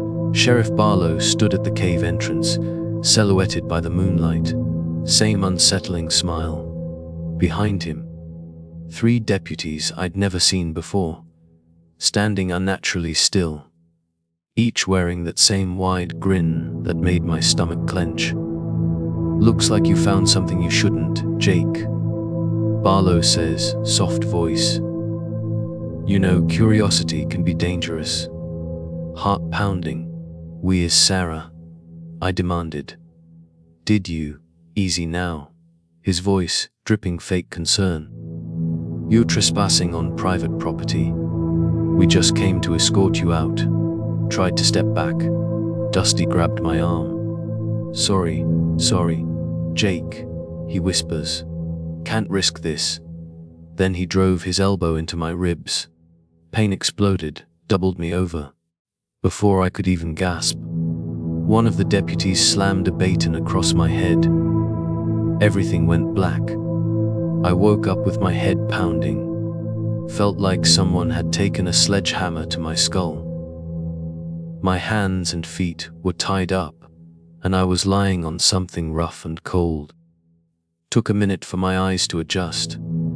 I was inside a bigger cave chamber. Flickering torches stuck in the walls lit the place up. Crude wooden altar in the center. Smell of blood and burning something thick in the air. Head was throbbing, nasty taste in my mouth, like copper. Sarah was there, chained to a rock wall, mouth sewn shut with thick black thread. Dried blood caked around her lips, staring at me. eyes wide, pure terror. She tried to scream, but just got these muffled, choked sounds out. I struggled against the ropes, but I was too weak. Sheriff Barlow stood in front of a little makeshift altar, chanting under his breath. Dusty was next to him, looking green, like he was about to puke. The 3 deputies stood around the edge of the chamber, those same creepy grins plastered on their faces, like their smiles had been carved into masks.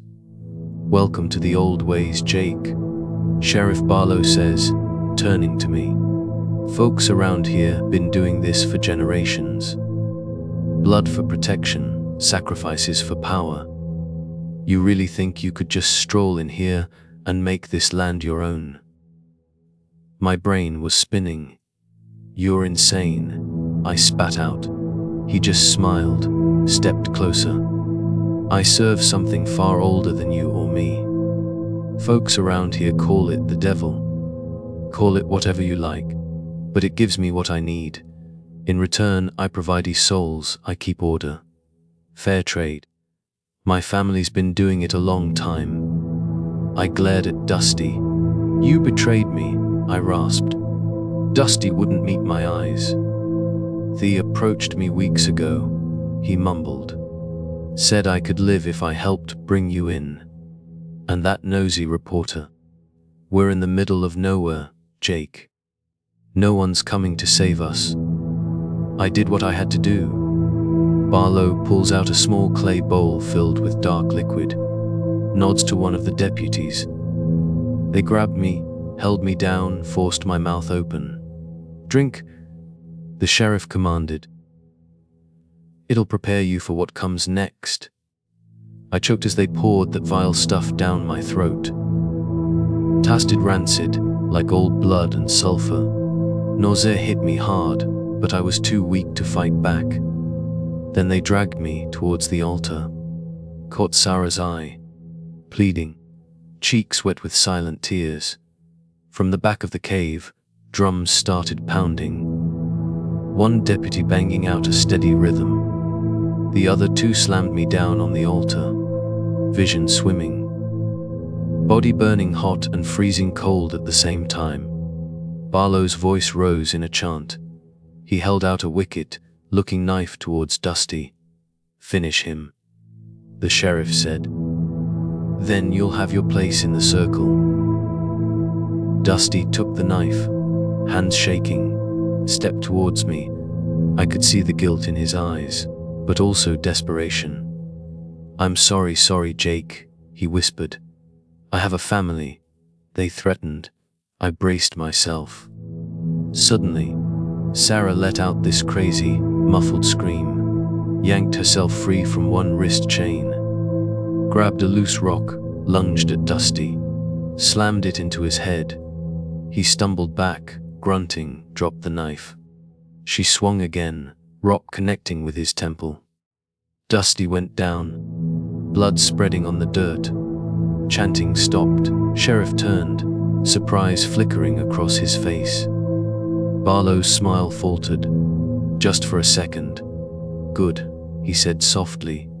He was weak. "You're more worthy." He nodded to his deputies. They moved on Sarah. Seized the chance. Reached for the fallen knife with my tied hands. Fingers brushed the hilt, managed to grip it. Arms shaking.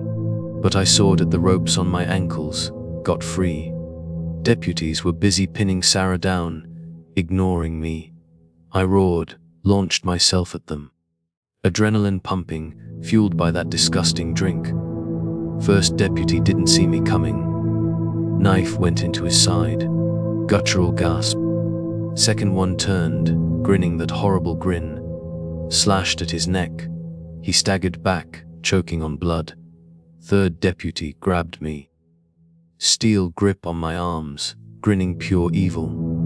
But Sarah lurched up behind him, bashed him with the rock she was still holding. He went down in a heap. "Chaos, Sheriff Barlow," still smiling. "So much spirit," he murmured, voice echoing in the cave. He raised his hands. "And I swear, the air crackled. Invisible force slammed into my chest, like a vise. Couldn't breathe. Ears ringing. "Kill me?" Sarah begged, muffled words through her sewn lips. Knew what she meant. Rather die than become part of this. Tried to fight that invisible hold, but my vision started to blur. Last bit of strength, I hurled the knife.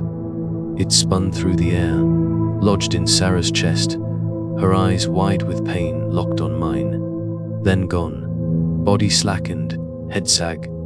Tears burned my eyes, stomach twisted with guilt, revulsion. But I'd done what she asked. Mercy, if you could call death mercy. Invisible force vanished. I crumpled to my knees, gasping for breath. Barlow's smile stretched inhumanly wide. "You killed her," he said softly, stepping closer. "Know you are part of us.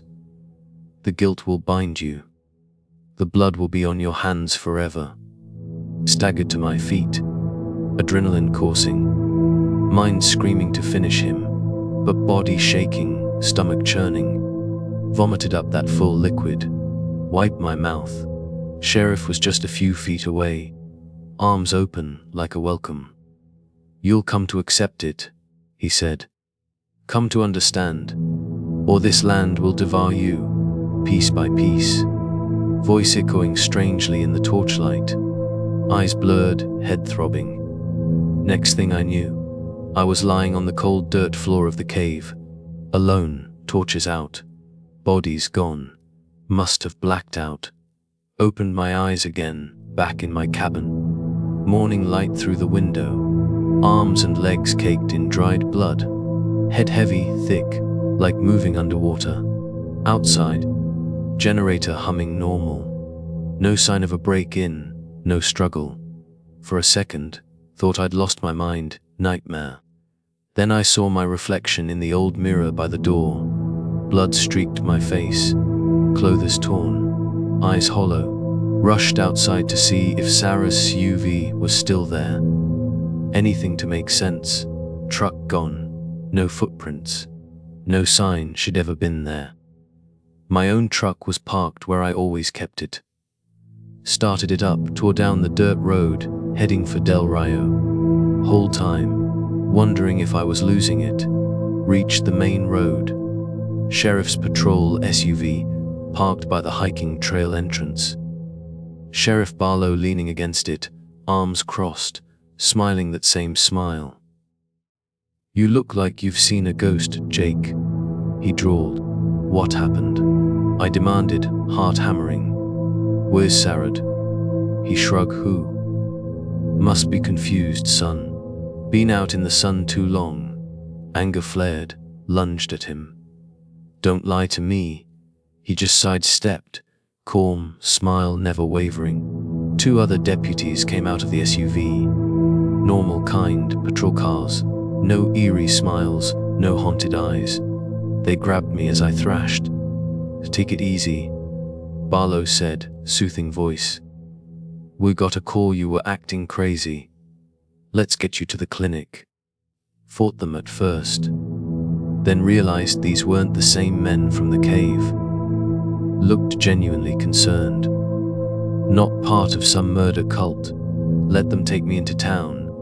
Brief check up by a doctor. Dehydrated, maybe heat stroke, doc said. Released from the clinic.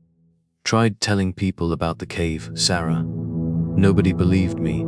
Nurse just patted my arm. Sheriff nodded, sympathetic, like I was some messed up vet ranting about monsters in the woods.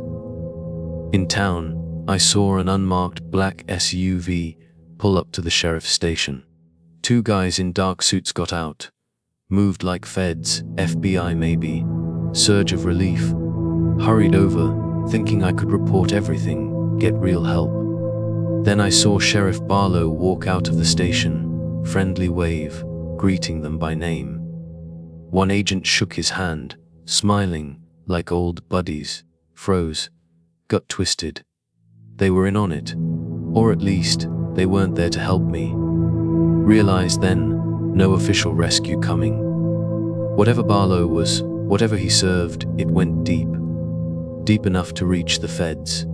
Stood there, broken, blood-stained, in front of the station, while the powers that be congratulated each other on a job well done. Left Del Rio that evening. Drove back to the cabin, grabbed what I could. Only chance was to run, far, far away from Devil's River.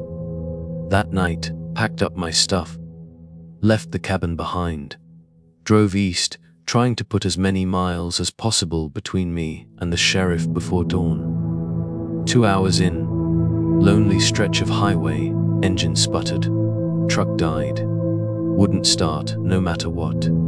Glanced up the road, headlights flicked on. Another car, creeping past my truck, caught a glimpse of the driver, Sheriff Barlow, tipping his hat, grinning. He sped off into the night, scrambled out of the truck, wave of dread. Had he messed with my fuel line, engine, or something else? Supernatural crap. Ended up hitchhiking with a trucker. Dropped me in some border town, miles away. Hopped a bus to San Antonio. Never looked back. Weeks drifting between cheap motels, paying cash. Living scared. Expecting deputies or worse to show up at my door. They never did. Not in person. But at night still hear voices calling my name. Dreams of Sarah's face, soon lips parting in a final plea. Sometimes Dusty, lying in a pool of blood. And always Sheriff Barlow's presence, out there, smiling that unearthly smile. Waiting. Don't know if he's really the devil, or a demon, or just some guy tapped into something dark. All I know is I killed Sarah with my own hands. That blood will never wash off. Every time I close my eyes, I see her. Every time I pass desert, I smell that rancid cave, memory carved into me. Sometimes wonder if I was marked that night, if something else shares my reflection now, grinning back when I'm not looking. Hear a voice in my head, sounds like the sheriff. Whispers, "You'll come back, Danny. The devil always collects." Never answer, just keep running. Even now, don't sleep well. Drift off. Wake up convinced someone's in the shadows. Tall figure in a wide, brimmed hat, teeth glinting in a smile. Moments like that, can't tell what's real anymore. Maybe the sheriff got his wish. Maybe the guilt, the fear, that final act in the cave, maybe it binds me to him forever. All I can do is keep moving, keep trying to forget. But part of me knows, story's not over. Devil's River might be far behind, but I feel that place in my bones. Every time a car pulls up at night, I tense up, waiting for the knock. Quiet, pleasant voice saying, "We knew you'd come back to us." Because some places don't let go. Some deals can't be broken. And once you've spilled blood for the devil, he never really lets you walk away. Hey, I'm Jake Miller, and I'm 37. This is the story of what went down when I decided to ditch city life and go live off grid in Terlingua, Texas. It's been almost a year, but every freaky detail is still burned into my brain. Seriously, if you're thinking about heading out there, take this as a major heads up. Some places ain't just haunted, they're claimed by something way worse. I used to be a construction worker up in Austin. City life, man, it was never really my scene. When I hit my mid-30s, I just knew I was done with the crowds, the noise, the constant hustle. So, I did it. I cashed out my savings, sold off most of my stuff, and pointed my truck down to Terlingua. Ghost town, middle of nowhere, right on the edge of Big Bend National Park. My plan was to live off the land, go all desert rat. To me, the desert was freedom. Raw beauty, you know. Endless sun, baked earth. Crazy starry nights, and pure solitude. I built myself a little shack on a cheap piece of land nobody else wanted. Rainwater tanks and solar panels, that was my lifeline. But even out there, in that wide, open space, there was something else going on. An uneasy feeling, like something was humming under the surface of the desert. Even the wind sounded weird, like it was whispering at night. At first, I told myself I was just imagining things. Being totally alone out there, that can mess with your head, right? I did get to know this drifter, Ronnie Vargas, though everyone called him Mick. Guy was in his early 40s, a part-time mechanic. Always showing up out of the blue, trading supplies or looking to barter for something I'd managed to salvage. I never fully trusted Mick. He had this look in his eye, like he was always looking for an angle, some kind of get-rich-quick scheme. But out in Terlingua, you learn to get along with whoever you can, or you end up with zero help. When I first rolled into town, the locals gave me the basic rundown of how things worked. Rule number 1: don't go wandering into the desert unprepared. Rule 2: keep an eye out for cartel stuff. And the big one, rule number 3, don't mess with the woman everyone called Essie the Witch. Esmeralda Rios, that was her real name. She lived in this busted up shack with a caved-in roof, about half a mile outside the old ghost town. Man, the rumors about her were wild. Some said she was left behind by the cartel. Others whispered she was a bruja, made deals with dark spirits, knew curses older than the desert itself. Everyone seemed scared of her. Me, I mostly just shrugged it off, but I made sure to keep my distance. About 3 months into my desert life, weird stuff started happening. One day, I get back from checking my traps, and there's a dead jackrabbit nailed to my door. Nailed, like some kind of sick message. And there were these symbols scratched into the wood, symbols I didn't recognize. I figured maybe it was the cartel trying to send a message, or just some twisted prank by a local who didn't like outsiders. I asked around town, but nobody knew anything, or at least, nobody wanted to talk about it. Then, late one night, I'm dead asleep, and I wake up to this sound. Slow, deliberate footsteps, circling my shack. My place is tiny, and the desert at night is so quiet it's like being in a vacuum. Every little sound just jumps out at you. I grabbed my shotgun, stepped outside, and yelled for whoever it was to show themselves. Nothing. Silence. Next morning, not a single footprint. And the ground was soft enough, I should have seen something. Instead, another symbol scratched into the dirt. This one was a spiral inside a triangle. Seriously creepy. It sent a shiver right up my spine. I told Mick about it the next time he showed up. He actually scowled, which was a first. "I've seen those before, man," he says. "All serious. Not good. You should pack up and leave." "Leave?" I shot back. "I just got here.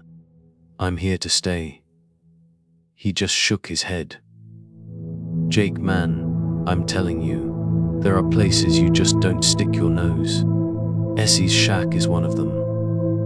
But, if you're really set on it, you could try talking to her." "Talk to her?" I said, feeling uneasy. The thought of actually going to see this witch woman made me feel like an idiot.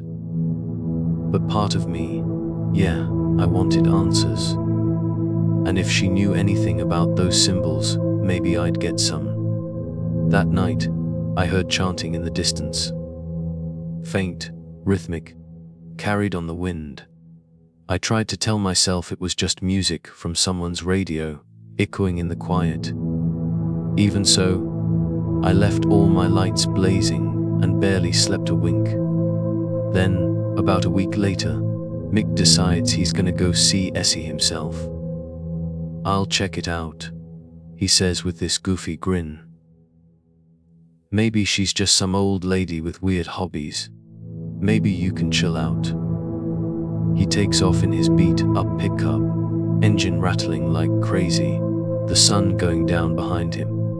He didn't come back that night, or the next day.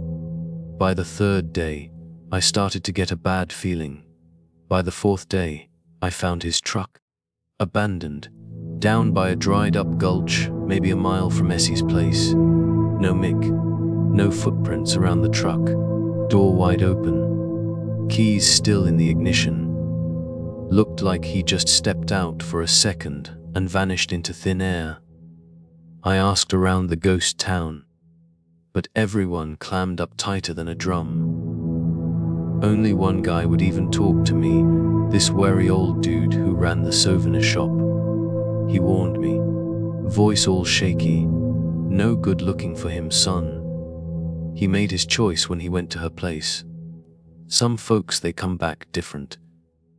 Then, on the fifth night, I'm woken up by a knock at my door. Knock, knock, slow and steady.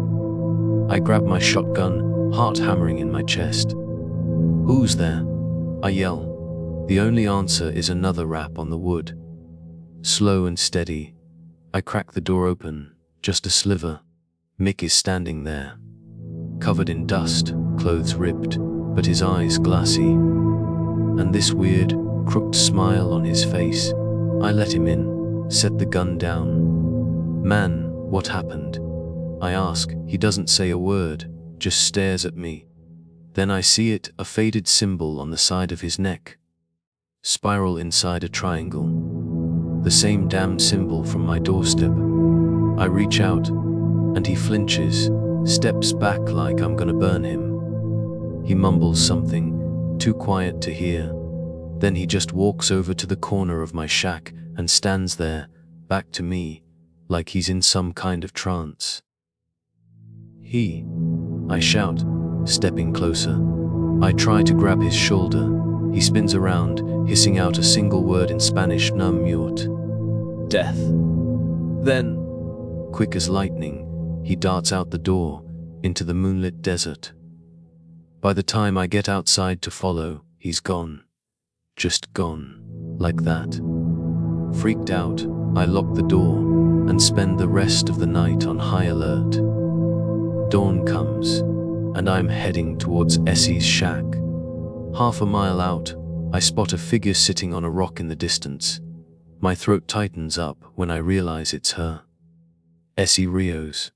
Tall, gaunt face that looked way older than it should, dressed in faded black, hair all stringy and brittle from the sun. She just beckons me closer, and I hesitate, man, big time. But curiosity, and this building anger, it pushes me forward. "You want answers," she says, voice dry as dust, like she's reading my damn mind. The desert takes what it wants, and it wants you. "What did you do to Mick?" I demanded, stepping right up to her. "What are these symbols on my door? Dead animals, footprints, is it you?" She just smiles, this creepy, knowing smile. "Everything returns to dust out here. Say or Mildar." Her tone was mocking, way too personal. "Be careful, your bones will feed the coyotes." A rage just flares up in me. I grab her arm, hard, but she tears free, easy, like I'm nothing. Then she just walks away, without another word, back towards her busted-up shack. That night, more symbols. Carved right into my shack walls this time. I decide I gotta talk to the law, even if it's a long shot. I head into town to find the sheriff, Blake Corbin. Guy's in his 50s, heavy set. And he's got this air about him, like he knows way more than he lets on. I spill it all, Mick's disappearance, the symbols, even Essie.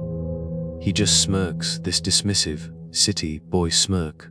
"Look, city boy," he drawls, leaning back in his chair.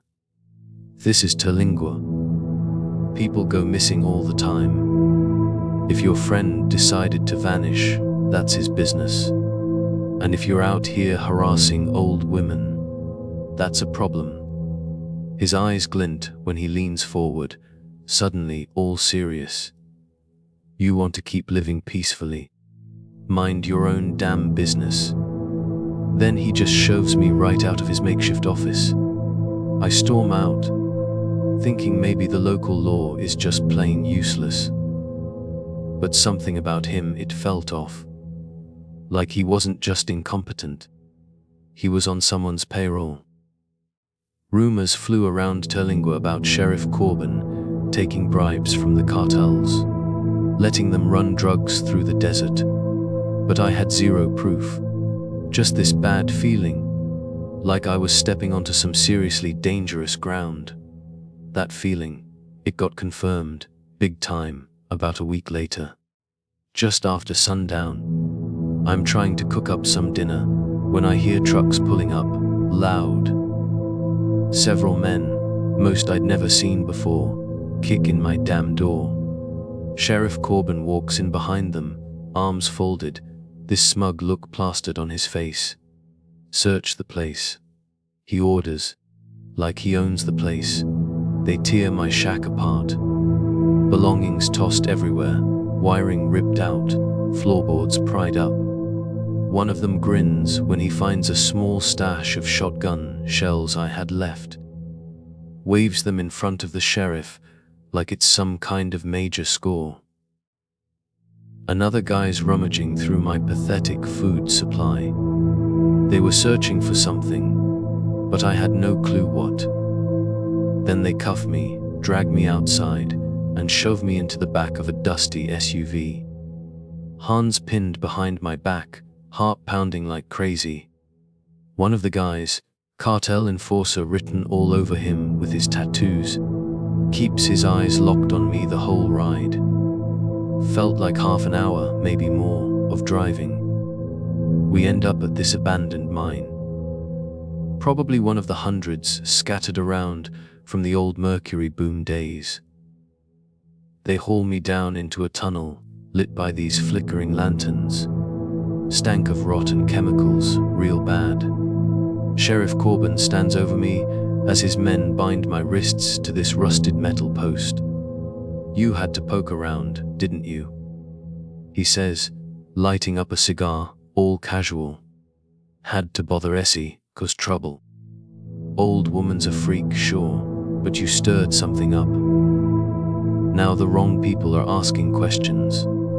Cartel's not happy. I didn't. I try to speak, but he just nods to one of his men, who punches me right in the gut. Winded, gasping for air. She's not just some old woman. The sheriff continues, blowing smoke right in my face. But that's way above my pay grade. Unfortunately for you, you're a loose end. Mick too, if he isn't already dead. One of the men, a towering dude with a snake tattoo snaking up his neck, pulls out a knife, presses it to my cheek. Let me take care of him, boss, he growls, eyes fixed on me. Corbin flicks his cigar ash. We need a scapegoat first. Let's see if we can't pin a few things on him, then we make him disappear. He kneels down close, voice low and menacing. This is the desert, amigo. Bodies vanish all the time. He stands up, starts to leave. The big guy with the knife is about to start his twisted work when a figure appears at the mine entrance. Mick. Except it wasn't Mick. Not the same guy I used to trade with. This Mick looked hollowed out. Possessed. His eyes reflected the lantern light, but with this dead, flat glow. And he's mumbling something under his breath, words that sounded like Spanish, but twisted, older, darker somehow. The men all turn, guns drawn, but Mick just lunges. Terrifying speed. Grabs the big guy's arm, wrestles the knife away, and drives it straight into the man's chest. Sheriff yells, going for his gun, but Mick is on him like a rabid animal. Chaos just explodes. Two of the other men fire wildly, bullets sparking off the rock walls. I duck my head, trying to avoid the ricochets. In the confusion, I yank my wrists against the rope. It cuts into my skin, burns like hell. But finally, the post snaps. I fall to my side, scramble up, and sprint. Nearly slip on the blood already pooling on the dusty ground. I grab the big man's dropped gun, ignoring the pain in my wrists, and dash deeper into the mine's tunnels. The sheriff and his men are totally occupied with Mick, whose letting out these low hisses and screeches sounded inhuman. For a split second, I glance back. Mick's pinned a second man to the ground, stabbing him over and over, chanting the whole time. The sheriff, blood running down his forehead from a cut, is yelling into his radio, probably calling for backup. Instinct just screams at me to run. I make my way through the twisting tunnels, following the faint glow of the exit. Second I get outside, the starlight feels blinding. I keep running, ignoring my throbbing wrists. Lungs burning from the desert air, but adrenaline keeps me going. I don't stop until I can't even see the mine entrance anymore. Then I just collapse against a boulder, trying to suck in air, and realize I'm still clutching the gun. My mind's reeling. How did Mick find me, and why was he so damn strong? The memory of his glassy-eyed stare fills me with dread. He was possessed, plain and simple. Essie had done something to him. I needed help, but I couldn't trust the sheriff. Maybe I could call the state police or the rangers, but somehow I just end up walking back towards my shack, because that's where my supplies were: water, satellite phone, my truck. When I get there, dawn's just breaking. Shack's trashed. They'd ripped out my solar panels, smashed my water tank, scattered my rations. My truck's tires, slashed to ribbons. I searched desperate for my phone. Gone. Everything I had was ruined, like they wanted to leave me helpless, out in the desert. Cursing under my breath, I stumble around, trying to think. Then I hear footsteps. Mick, limping towards me, leg bent at this crazy angle, face streaked with blood. One look at that crooked grin, and my blood runs cold. He should be screaming in pain with that leg, but he doesn't even flinch. Mick, I say, voice shaking. Stay back, he speaks. But the voice that comes out it's layered, like two people talking at once. You will come with me. I aim the gun, hands trembling so bad I can barely hold it steady. I don't want to shoot you, man. He just smiles, eerily calm. She wants you. It's time. My finger just squeezes the trigger. Once, twice. Both bullets hit him square in the chest. He staggers, drops to his knees. I think that's it. It's over. But then he looks up, grin still plastered on his face, and tries to stand. Panic floods me.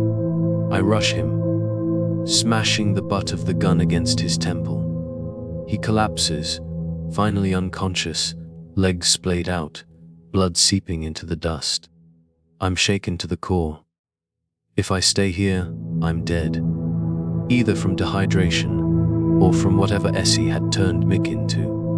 But my truck's useless, so I grab what little water I have left in my canteens, find a beat-up old backpack, and stuff in some dried beans, jerky, and a few shotgun shells I find in a hidden drawer. They missed it. It wasn't much, but it was all I had. I leave Mick there, groaning, and just run, fighting for my own survival. I hike across the desert for hours, just walking, hoping to find some path, some road. Terlingua was the other direction, but I knew Corbin would have men searching for me there.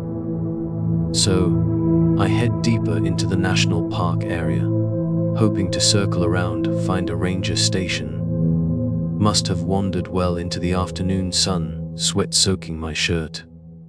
Then, like a damn mirage, I see a black SUV coming towards me. First thought is to hide, but thirst and exhaustion just make me hesitate. I flag it down, it pulls up, dust swirling around the tires. Window rolls down. Man in a dark suit behind the wheel. 40s, cropped hair. Stoic expression. Woman in similar clothes in the passenger seat, scanning the desert like she's looking for threats. You Daniel Miller? The driver asks, voice flat. I hesitate again. Who are you? He flashes a quick ID. FBI. My heart just soars with relief. For half a second, until I notice the way the woman's eyeing me, all suspicious. Get in, she says, tone like it's not a request. They give me water, let me cool off in the back seat. I tell them everything. I was attacked. I need to get to a hospital, a safe place. The man looks at me in the rearview mirror. We've received intel about unusual activity in Terlingua. You're connected to all this, right? I just want out. I croak. There's a woman, Essie. People call her a witch. She's behind everything. Sheriff's involved. Or maybe the cartel. People are missing. Some are coming back possessed. The agents exchange a look. The woman clears her throat. Did you see anything else out of the ordinary? Out of the ordinary. I let out this bitter laugh. Everything's out of the ordinary here.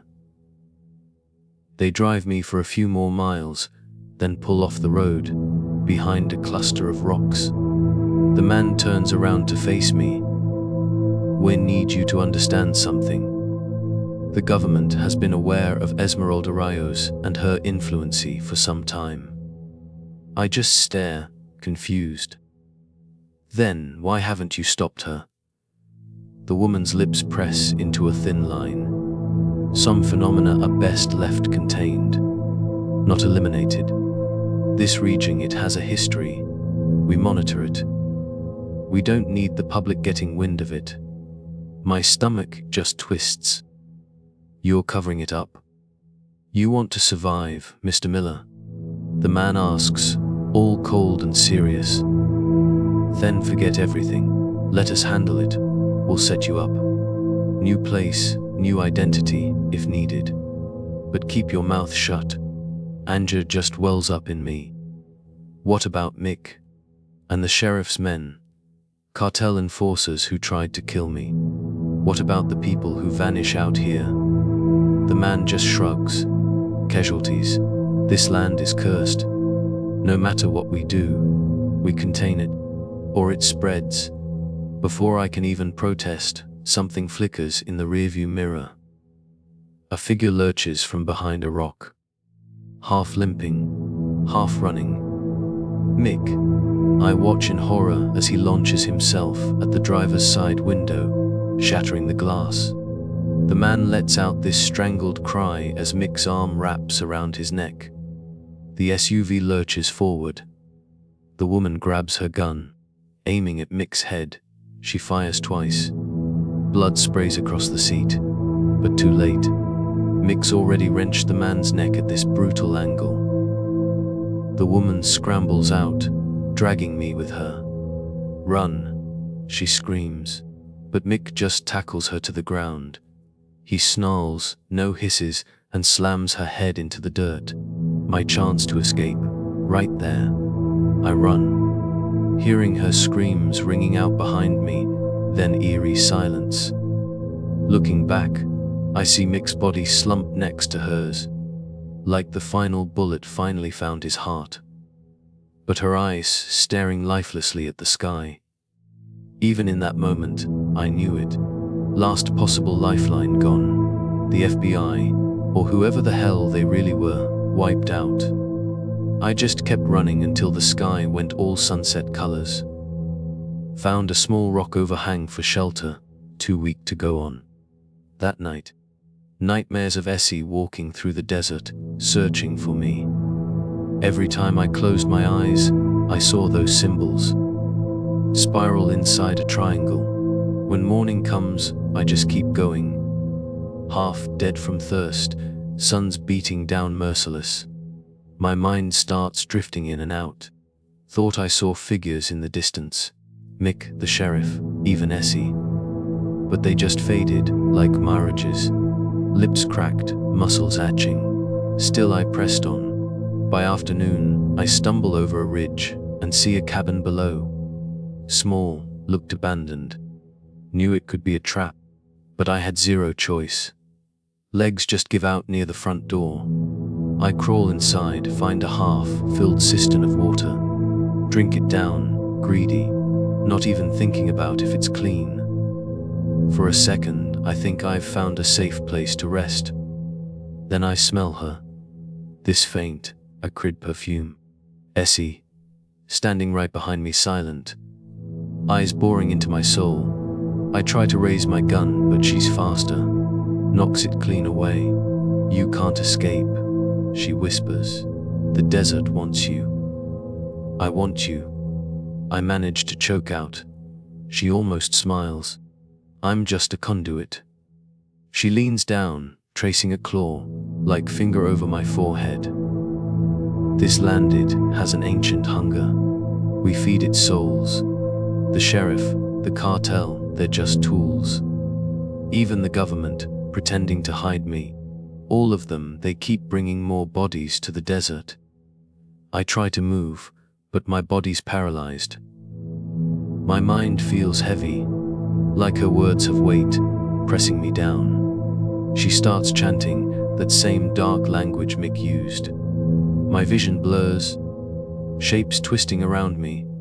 I think I hear laughter, echoing in my head. Suddenly, I feel this jolt, like someone else is inside my body, twisting my limbs, heart pounding. I sense a presence, suffocating darkness pressing into my mind. No, I scream internally. I won't let you in, but she's stronger. My consciousness fades as Essie's chanting rises in pitch. Through this haze, I see my own hands grip the gun on the ground. They turn it towards me, pressing the barrel against my temple. Somehow, in that final second, I find a spark of defiance. I wrench my hands away from my head, gun clattering to the floor. Essie hisses in surprise, stumbles back. Gives me just enough time to stagger to my feet. I grab an old crowbar near the door, my mind screaming at me to run. But I swing the crowbar, striking her in the side. She shrieks, collapsing like her bones turned to sand. I didn't wait to see if she'd stand again. Took off into the desert, adrenaline pumping. My body soon fails me. Exhaustion sets in. Horizon blurs in the midday sun. I remember the crunch of dirt underfoot, the rasp of my ragged breathing. Then my legs buckle. I collapse, face first into the baking sand. When I wake up, it's dusk. Desert sky streaked purple and orange. No idea how long I'd been out. My canteen's almost empty. I think about everything, the FBI, the sheriff, Mick, all gone, or worse. Staggering forward, I try to find any sign of civilization. A road, a telephone pole, anything. My vision starts to tunnel. I realize I might die here, alone, bones bleaching under the sun. But then, in the distance, I see headlights. Single truck, bouncing across the rocky terrain. I wave my arms, yelling for help, not even caring who it is anymore. Truck skids to a halt, dust clouds billowing. Two men jump out, rifles in hand, wearing badges, Texas Rangers. They cautiously approach, guns raised, demanding I show my hands. I just drop to my knees, sobbing with relief. Must have looked insane. Blood crusted, filthy, half delirious. But I tell them everything. Sheriff's corruption, Essie's witchcraft, the FBI agents, the mine, the strange murders. They radio for medical help, take me into the truck. I slump in the back seat, sure I'm saved. What happened next, that's what haunts me. Don't remember much. Just lying on a stretcher in some field hospital. Paramedic asks me my name. I tell them. Then, from the corner of my eye, I see this stern-looking guy in a dark suit whisper something to one of the rangers.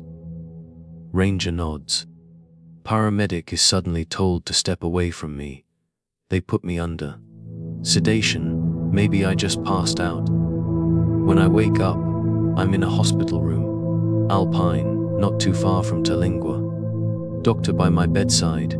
She tells me I'd suffered severe dehydration, stress hallucinations.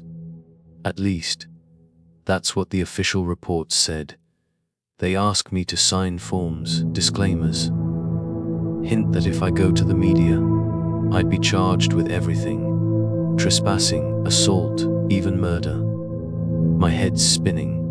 I realize it cover up in full effect. How can you do this? I demand of some official who comes to visit. Same agent I saw whispering to the Ranger. He just offers this thin, cold smile. Some truths aren't meant for the public. You should be glad you're alive. He leaves, just like that.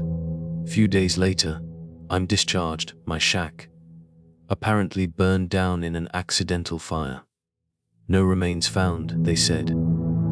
I had nowhere to go. No proof of anything. As far as the record was concerned, I was just some vagrant who got lucky in the desert. I drove out of Texas soon after, using some emergency cash I had stashed in a bank account.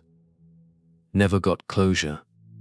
Never learned if Essie Rios is still lurking out in Terlingua, still doing her dark rituals, or if she moved on, carrying that ancient desert hunger somewhere else. Don't know if the sheriff died in that mine, or if he's back in town, hush money lining his pockets, burying more secrets. But I know one thing for damn sure. There's something in that desert that defies explanation. Ancient, malevolent, and protected by forces, mortal and otherwise. People disappear, souls get claimed, and the rest of us, we get threatened into silence. You can write this off as a crazy story if you want. Maybe I would too, if I hadn't lived it. But if you ever find yourself in Terlingua, keep your eyes open after dark. Be wary of strange footprints, unfamiliar symbols. And if you see a gaunt woman in black, or a friend return with hollow ice, run. Just run. Because once the desert wants you, there's no escaping. All that's left is dust, and the dust never lets go. I was 27, named Sarah, and I was heading into what turned out to be the absolute worst days of my life. It all went down in Palo Duro Canyon in Texas. I was there by myself, trying to get some killer photos of the place for a freelance gig. I'm usually pretty careful, maybe even a bit paranoid when I'm camping or hiking alone. But seriously, nothing could have prepped me for the stuff that was waiting for me in that canyon. I rolled into Palo Duro pretty late in the day. The sky was going nuts with reds and oranges, making the canyon walls look like they were on fire. I parked my beat up SUV near one of the campsites, even though my plan was to get off the main trails in the next few days and really explore. As soon as I popped the trunk, Shadow, my lab, practically exploded out of the car, tail going a mile a minute, sniffing everything like he hadn't smelled fresh air in years. I got my little tent set up, unpacked all my gear, camera stuff, camp stove, sleeping bag, the usual. Then, I took Shadow for a quick walk around to stretch our legs. When we got back to camp, I noticed someone else nearby. He was filming himself with one of those small cameras. Tall guy, kinda sun-bleached hair, and a really chill, easy smile. He saw me looking and waved. "He there." He called out, "Name's Chris, but everyone just calls me Chris." "Sarah," I replied, giving him a nod. Shadow, of course, immediately trotted over to him, tail still going crazy. Chris gave him a putt, and that was it. Shadow was sold. "You out here solo?" Chris asked, glancing at my tiny one-person tent.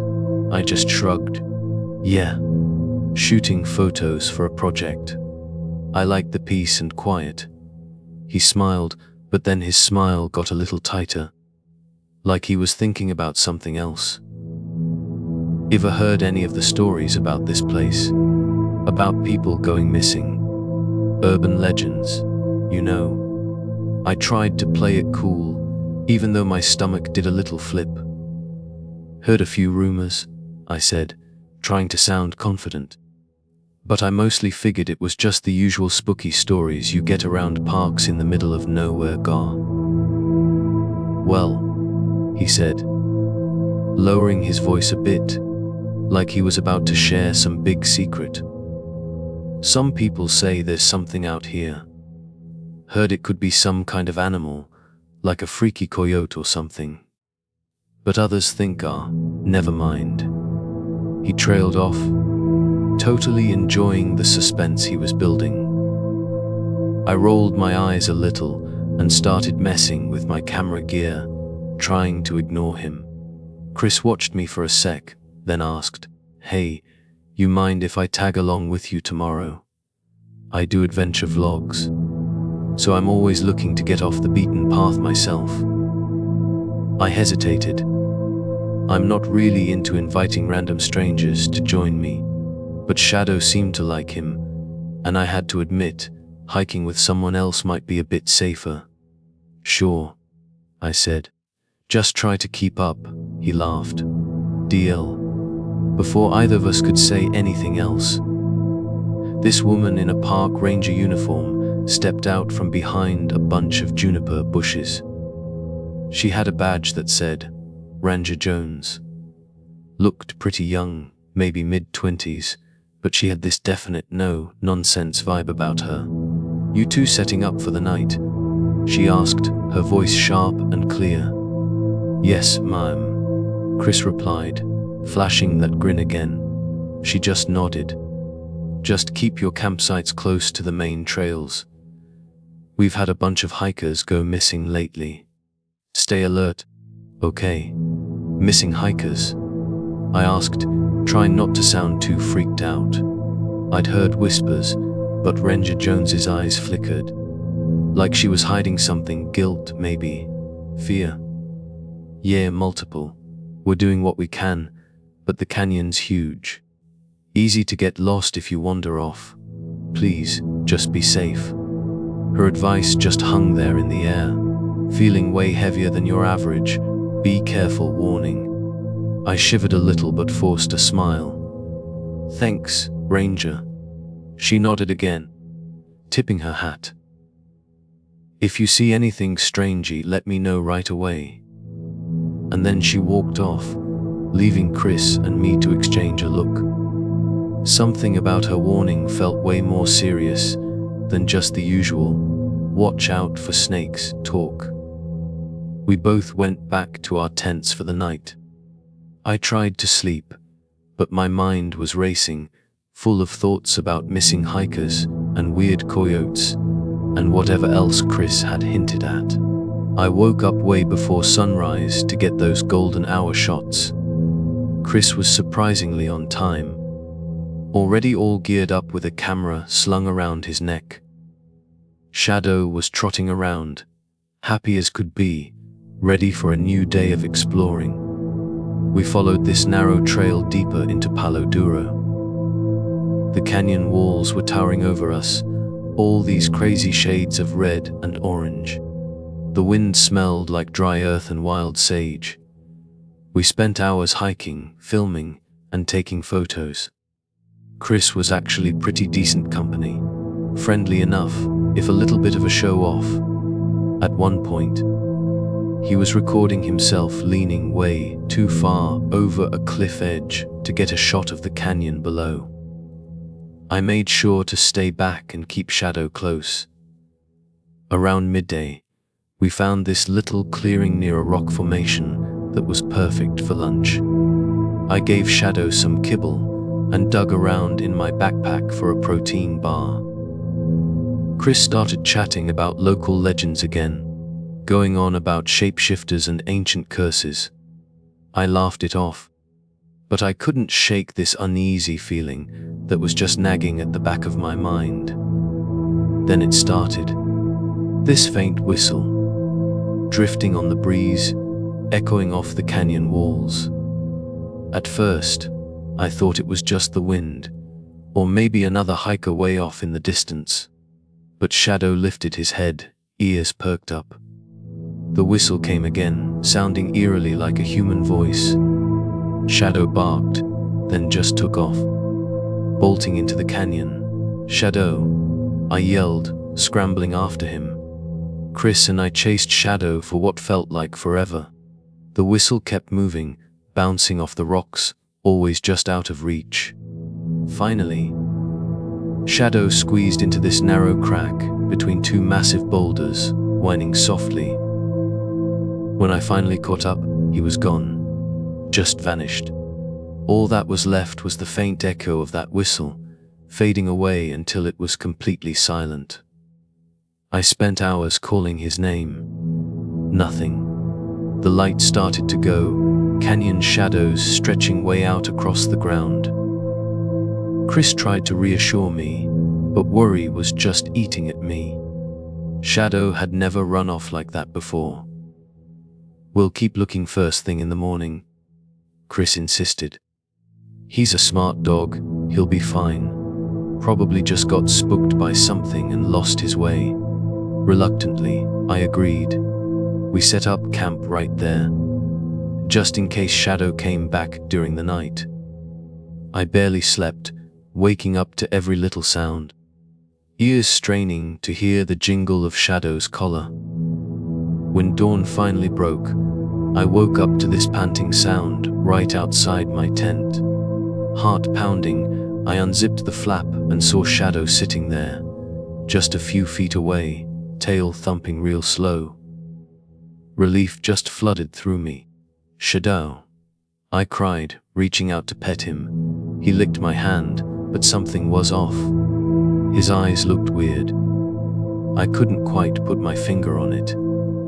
Maybe his pupils were bigger, or the color seemed duller. And he wouldn't drink any water, wouldn't touch his food, which was totally not like him. He just stared, like he was waiting for something. "You okay, buddy?" I whispered, rubbing his ears. That's when Chris came over, brow furrowed as he looked at Shadow.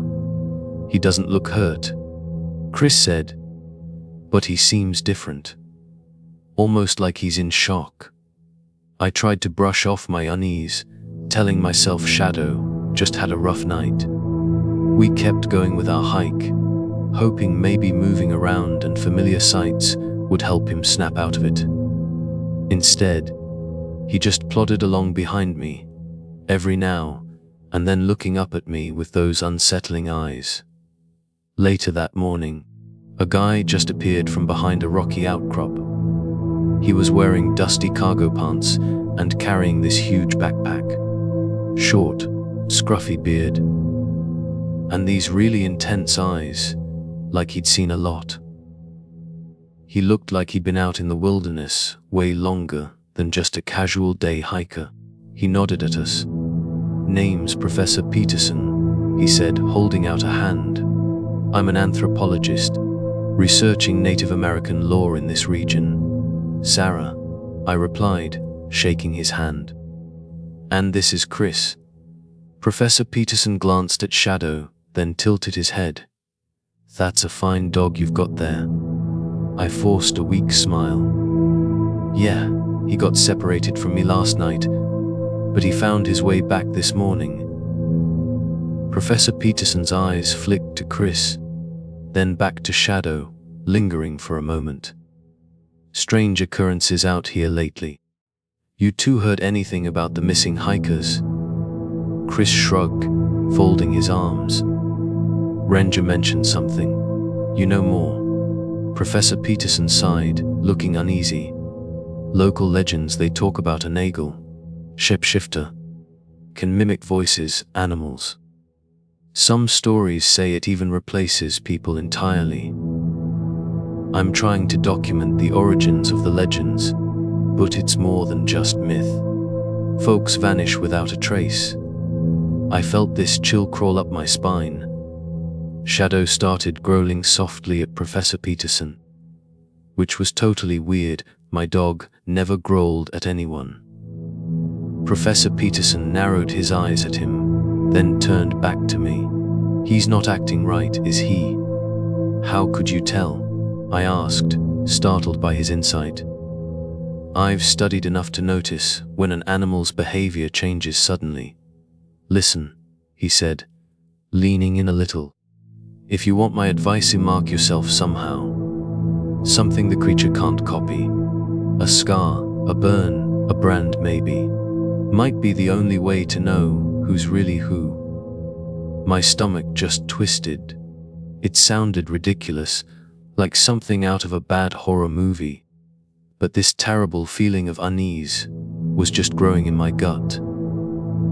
Chris looked at me, and I saw this flicker of real fear in his eyes. I heard a story once, down in Mexico, Chris muttered, about people being found hollowed out. Never really believed it until now. Before I could even answer, Ranger Jones suddenly appeared again, like she'd materialized out of thin air. Her face was flushed, her uniform was covered in dust. She looked at Professor Peterson with straight-up hostility. You need to leave this area, she snapped. And you too, she pointed at Chris and me, stick to the main trails. Ranger Jones, I asked, totally confused by her aggressive tone. What's going on? Just do as I say. She glared at Professor Peterson again, then hissed. You're poking around in things that don't concern you, old man. You have no jurisdiction here. Professor Peterson's jaw tightened. People are disappearing, Ranger. This concerns all of us. Ranger Jones's lips curled into this nasty sneer. The reaction was so over the top. It made the hairs on my neck stand up. Then, she forced herself to calm down, turned to me, and said in a way too calm voice, Please, Sarah, if you see anything unusual, tell me right away. Don't trust strangers out here. Professor Peterson scoffed under his breath, but Ranger Jones just ignored him. She spun around and marched off, her posture stiff as a board. I felt like I was stuck in the middle of something way bigger and way more dangerous than I could even imagine. That night, the paranoia went into overdrive.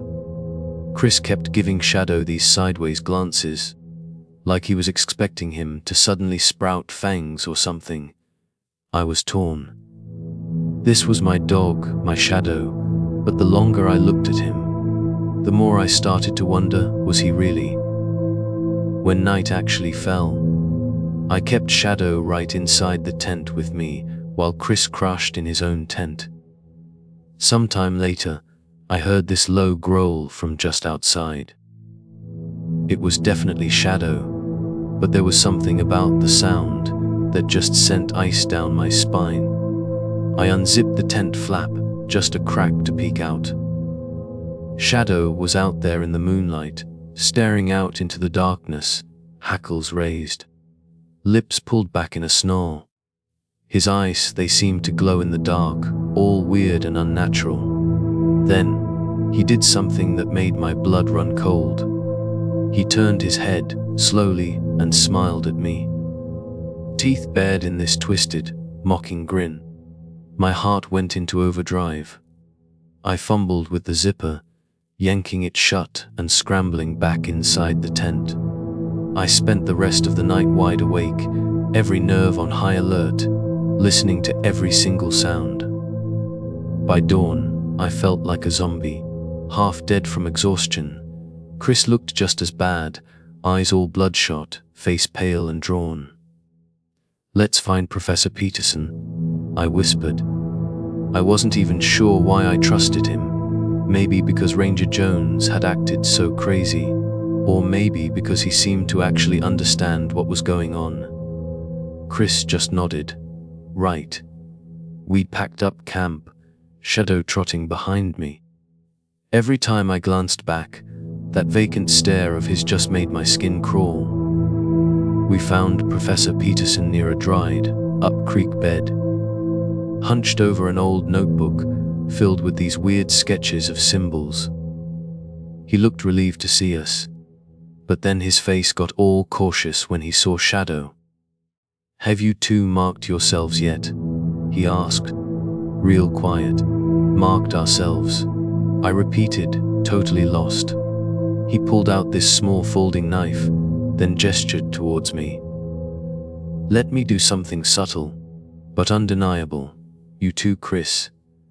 With hands shaking so bad I could barely hold them still, I let Professor Peterson carve this shallow little slash near my left thumb. It stung like hell, but at least, like he said, I'd know it was me. Chris did the same, though he looked like he was about to faint. We slapped bandages over the cuts. Then Professor Peterson said, "If you see a version of yourself, or him, without that mark, run." Just then, Ranger Jones stepped out from behind a boulder. I flinched, expecting another shouting match. But she looked different this time. Her uniform was spotless, no dust or mud, and her face was blank, expressionless. She walked right up to us, completely ignoring Shadow. "We've found a body," she said, her voice flat, monotone. "I need you all to come with me." She turned and started walking without even waiting for us to say anything. Professor Peterson and Chris exchanged this nervous look, but we followed her. Shadow trailed behind, silent as a ghost. Ranger Jones led us into this narrow canyon passage. Something about the way she moved, her gait, it was all stiff, almost robotic. She stopped dead in her tracks, then turned to face us. Her eyes, they were vacant, blacker than black. My breath just caught in my throat. "I don't think this is Ranger Jones," Chris whispered, taking a step back. Then, this horrifying grin just spread across Ranger Jones's face. Her features started to melt, skin sliding away from bone, like wax in the sun, until her whole face was just this indescribable mass of wrong. Professor Peterson yelled something and pulled out his knife, but she lunged. One swift move, and she slammed him against the canyon wall, breaking his arm with this sickening crack. I screamed. Chris tried to pull her off him, but she was impossibly strong. Then, the Kayla thing twisted its neck at this impossible angle. Locking eyes with me, it let out this screech, this inhuman wail that just echoed in my skull. Shadow barked, and then Shadow's bark matched the screech. Same alien pitch, and in that moment, I knew. My dog, he was just as corrupted. With this surge of pure adrenaline, Chris grabbed this heavy rock and just smashed it into the Kayla thing's head. It stumbled, letting go of Professor Peterson, who just crumpled to the ground. She spun around, mouth stretching wider, revealing rows and rows of jagged teeth. That grin, I will never forget that grin. Suddenly, we heard voices behind us. A bunch of people in park ranger uniforms, all with the same vacant, dead-eyed look. One of them shot something at Chris, a tranquilizer dart. He yanked it out, but it was too late. He just slumped. knees buckling as the drug hit him. Professor Peterson, with his broken arm, didn't stand a chance. I felt this sharp sting in my neck, and the world just blurred. The last thing I saw was the Kayla thing looming over me, its face half formed, like molten clay. I woke up in total darkness, head pounding, arms tied behind my back with zip ties. The air smelled stale and metallic. A single overhead bulb flickered, just enough to show me concrete walls, a metal door. Some kind of bunker, underground facility. My camera bag was gone, replaced by this throbbing H in my skull. I heard whimpering. Someone else was here. "Chris," I called out. A groan answered. "Sarah." "Chris." I crawled towards the sound. He was lying on the cold floor, ankles tied too, eyes all glassy. But he was conscious. In another corner, I saw Professor Peterson, hunched over, cradling his broken arm. He was breathing raggedly. What is this place?" I whispered. No one answered right away. Then Professor Peterson rasped, "I think some kind of research facility. Government, maybe. Black site. They've known about these creatures for years. Probably letting them operate here to study them." My stomach just clenched. Shadow, he was nowhere in sight. Before I could ask anything else, the metal door swung open. A guy in a black suit, FBI badge glinting, stepped in, flanked by two more of those Ranger lookalikes. "Good, you're awake," he said, all calm and collected. "We can skip the formalities." "Who are you?" I demanded. He just ignored me, strolling over to Professor Peterson. "You've caused quite the disruption. Our arrangement was working just fine until you started meddling." Then he turned to Chris. "And your videos, let's just say those won't be seeing the light of day." Chris struggled against his ties, but they held tight. The suit guy just waved a hand, and the two Rangers grabbed Chris, lifting him up and dragging him away.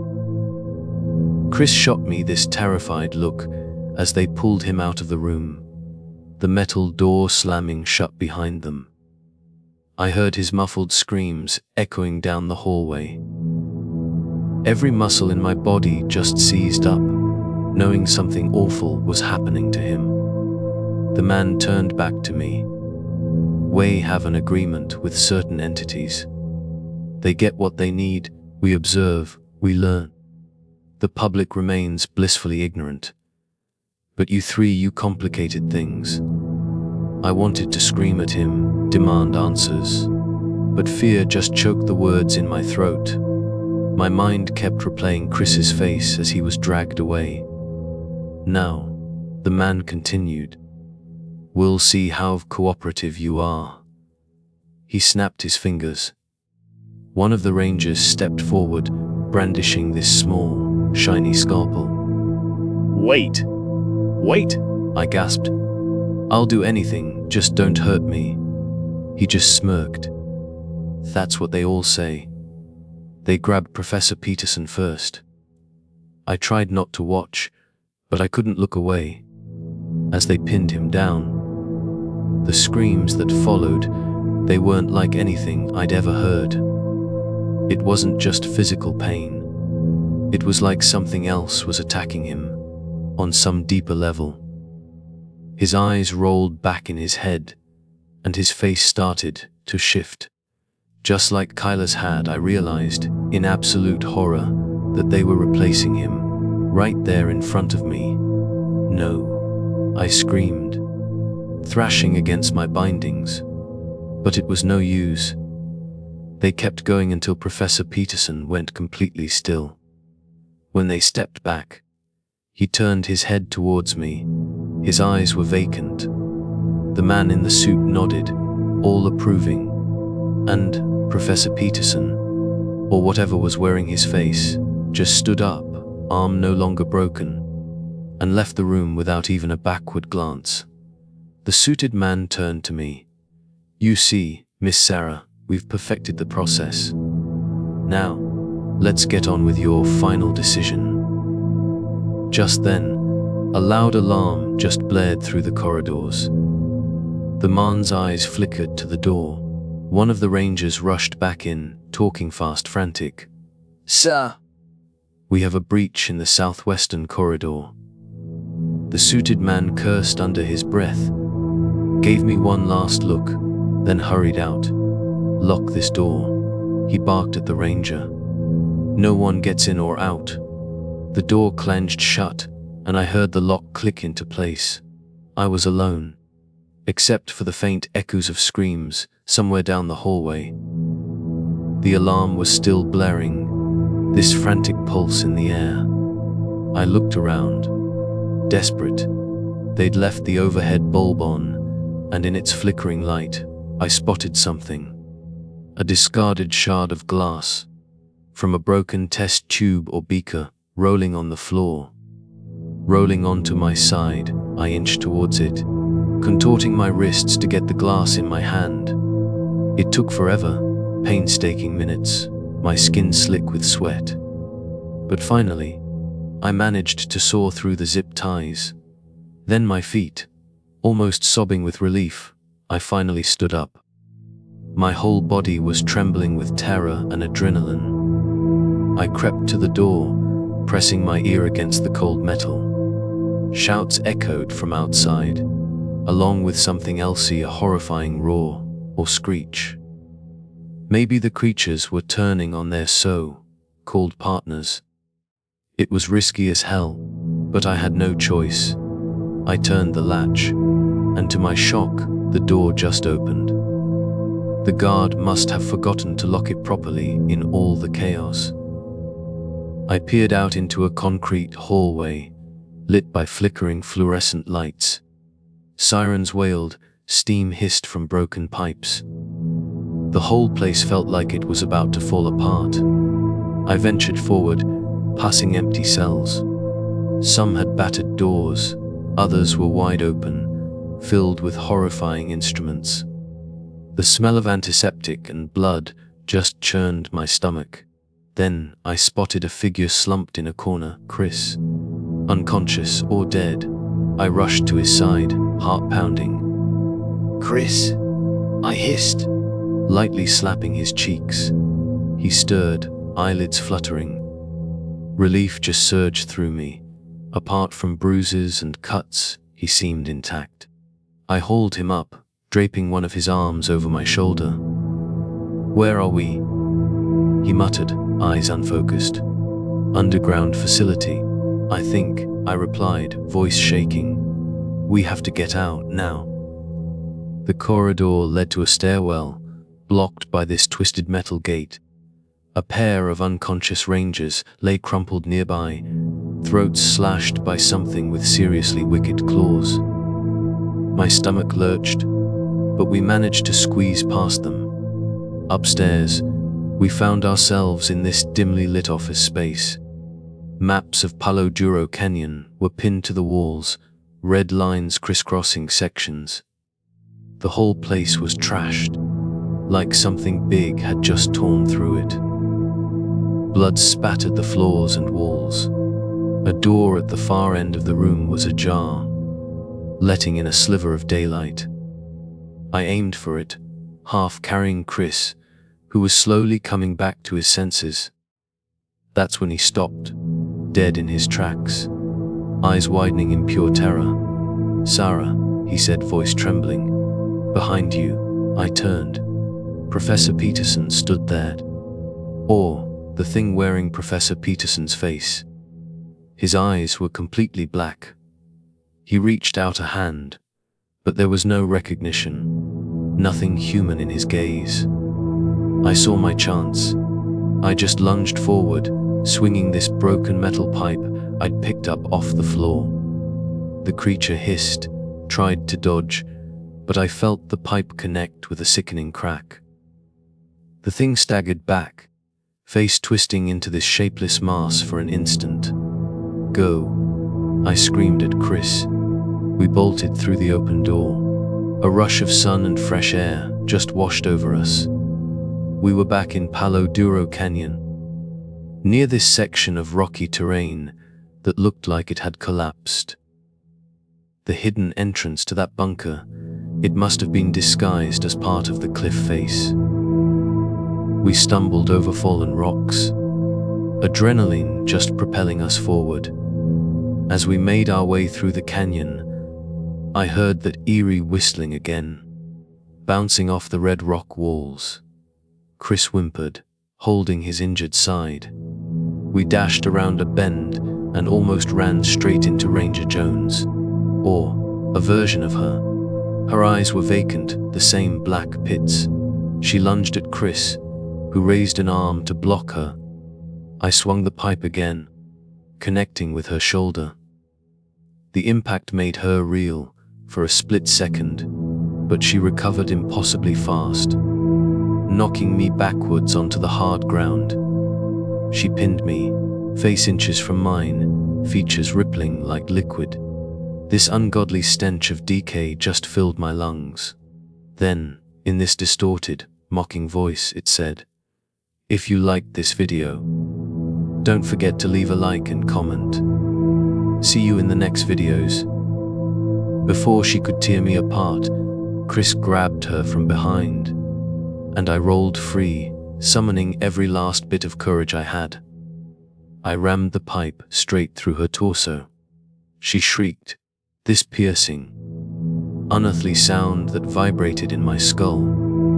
Her body just convulsed, dissolving into this thick black ooze that splattered across the rocks. Then it just evaporated, leaving behind only this rancid smell.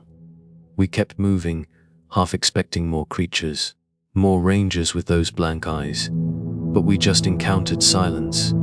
Finally, we reached my SUV, dusty and sun-baked, right where I'd left it at the trailhead days ago. We practically collapsed inside.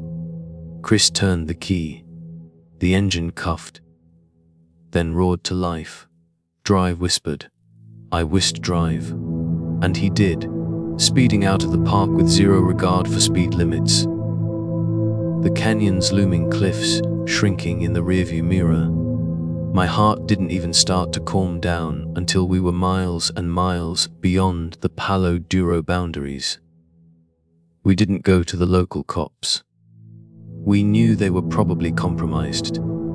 Instead, Chris wanted to upload his footage, use it as evidence. But when he checked his cameras, everything was wiped clean. No trace of our encounters, no facility, nothing. Horrified, but desperate, we reached out to a friend of Chris's in the media. Days later, we got a call back. The area was swarming with official vehicles, FBI, state troopers apparently investigating a gas leak. Any mention of missing hikers? Buried. I holed up in this cheap motel outside Amarillo, completely traumatized, nightmares every night. Chris stayed with me. We were both just trying to process what we'd seen, what we'd lived through. One night, we turned on the TV, just for background noise. There was this brief news report about unsubstantiated rumors of an illegal research site at Palo Duro Canyon, quickly dismissed by an FBI spokesperson. Their denial didn't soothe my mind at all. I kept staring at my reflection in the mirror, noticing these tiny, subtle changes in my face. One night, I saw something move in the mirror when I was perfectly still. I froze, heart hammering, and then I realized my reflection's lips were slowly curling into a grin. But I wasn't smiling. Not at all. I stumbled back, pressing a hand to my mouth to stifle a scream. When I looked again, everything was normal. Just my own wide, terrified eyes staring back at me. I don't know if I really escaped that canyon intact. My mind, my soul, maybe they're still lost in those dark corridors, replaced by something else. Chris says it's just survivor's guilt, trauma playing tricks on us. But I see how he looks at me sometimes. Like he's not sure I'm who I say I am. I wish I could say this is just a story, a campfire tale about wandering too far into the unknown. But it's real. I have the scar on my thumb to prove it. Or at least, I did. Lately, the wound seems to be fading more each day. Like it was never really there. And sometimes, when the wind whistles at night, I think I hear Shadow barking in the distance, his voice echoing through the darkness. I'll never go back to Palo Duro Canyon. But I don't think that even matters anymore. Whatever followed me home, it's not bound by any place or time. It's in the corner of my eye, in every reflection that doesn't quite match my own movements. In the quiet moments, when I sense another presence just beyond my consciousness. I survived, but I'm not sure I survived as myself. If you're reading this, if you ever find yourself drawn to the red walls of Palo Duro Canyon, I beg you, turn around. Because something out there can wear your face, speak with your voice, and replace you completely. And by the time you realize it, you may already be gone.